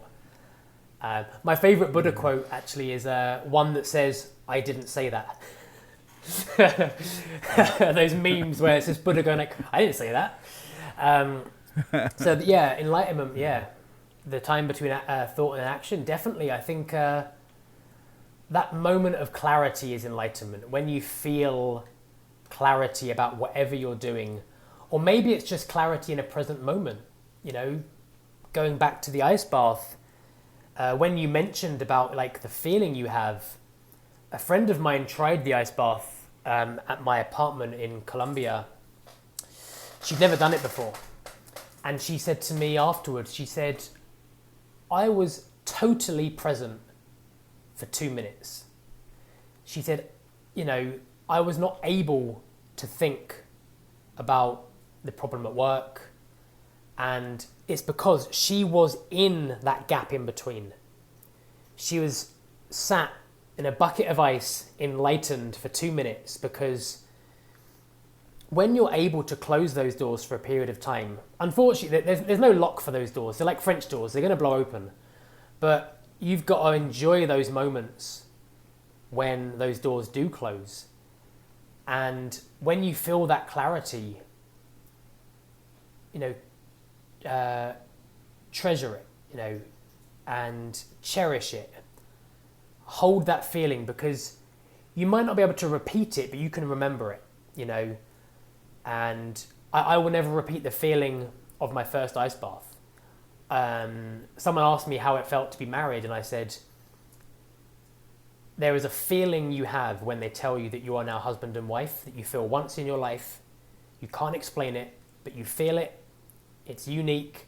It's that in-between moment where you're not in the past or the future. You are just completely in that present, and you realize, holy shit, someone married me, and it's beautiful.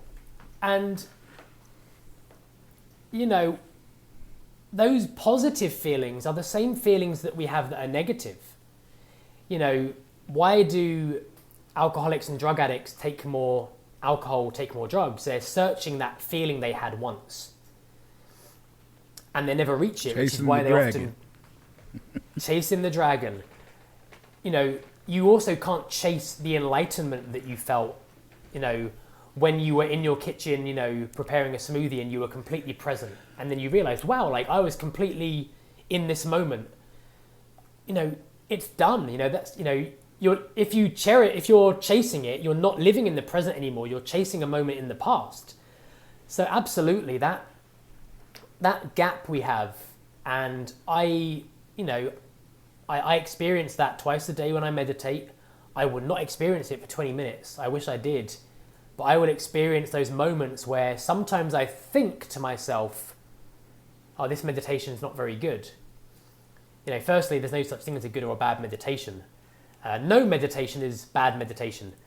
But then my timer will tell me 20 minutes is finished, and I think, what? I was there for 20 minutes. So there's that. You can't always experience that feeling.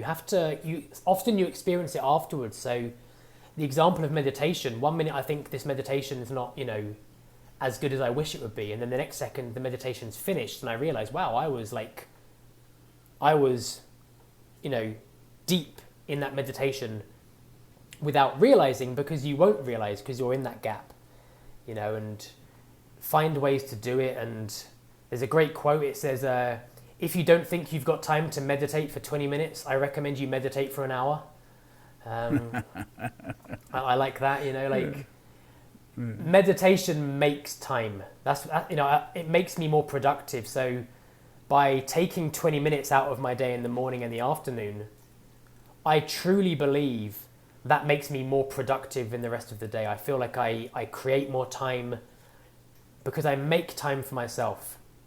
When you make time for yourself, you're telling yourself that you are worth your own time. You are worth self-care. And when you feel better about yourself, you live a happier life and you make better decisions. So whatever it is that you feel is going to make you feel good, make that time and live in that gap between thought and action. Awesome, man. All right. Any closing wisdom you want to part on to make the last and final word? Shit, I've kept you. Hell, 3 hours. Did you think you'd ever be interviewed 3 hours? I never thought I'd be interviewed. Any closing wisdom? Yeah. So this is something. I just remembered this when you asked. So when I was very unwell with anorexia, I contacted local news media to share about anorexia, because there's a big taboo around anorexia, especially in men, and I wanted that stigma to disappear. And somebody asked me once, they were asking me about my social circle and my support network. And I said to them, what I've learned is from other people's kindness, human kindness is free to give, but when you receive it, it becomes priceless. So give kindness. It is free and it will be the best gift somebody ever receives. Even if it's smiling at someone in the street, not in a creepy way, just saying good morning to somebody when you walk past them, or, if it's the same cashier you see every day, ask them what their name is, greet them by their name, and they will feel like they exist. So how do you want to be treated? Treat people that way, give kindness, change someone's life, change someone's day, and, peace on earth, etc. All right, man. My great interview, man. I appreciate you letting me pick your mind. When we hang up, don't close anything down when I stop recording. So just hang No on, because problem. I got to tell you what to do. But thank you for doing this, man. I really appreciate you letting me take 3 hours of your Saturday afternoon in beautiful Costa Rica. There's a lot more wonderful things you could be doing in Costa Rica than listening to an old bald-headed fat guy. So, but thank you for doing it, man. It's great to see you, and I appreciate you doing this. No worries, man. And I really appreciate it, and I hope people found it helpful, and thank you for asking me. So always a pleasure. Thank you for listening to the podcast today. I'm your host, Vance Hines of Transform with Vance, where transformations begin every day. Please take a moment, if you will, if you like the podcast, to subscribe and follow, and you can find us on social media as well, either under Vance Hines or Transform with Vance. Please tune in and subscribe to our feed. You'll be able to hear lots of transformation stories. I'm in search of interviewing as many transformations as I can find. So if you have a transformation that you would like to have someone interview and have and appear on the podcast, just send me the name and number, message me, and I'll reach out to them and try to get them here. But no matter what, a better life begins on the mat.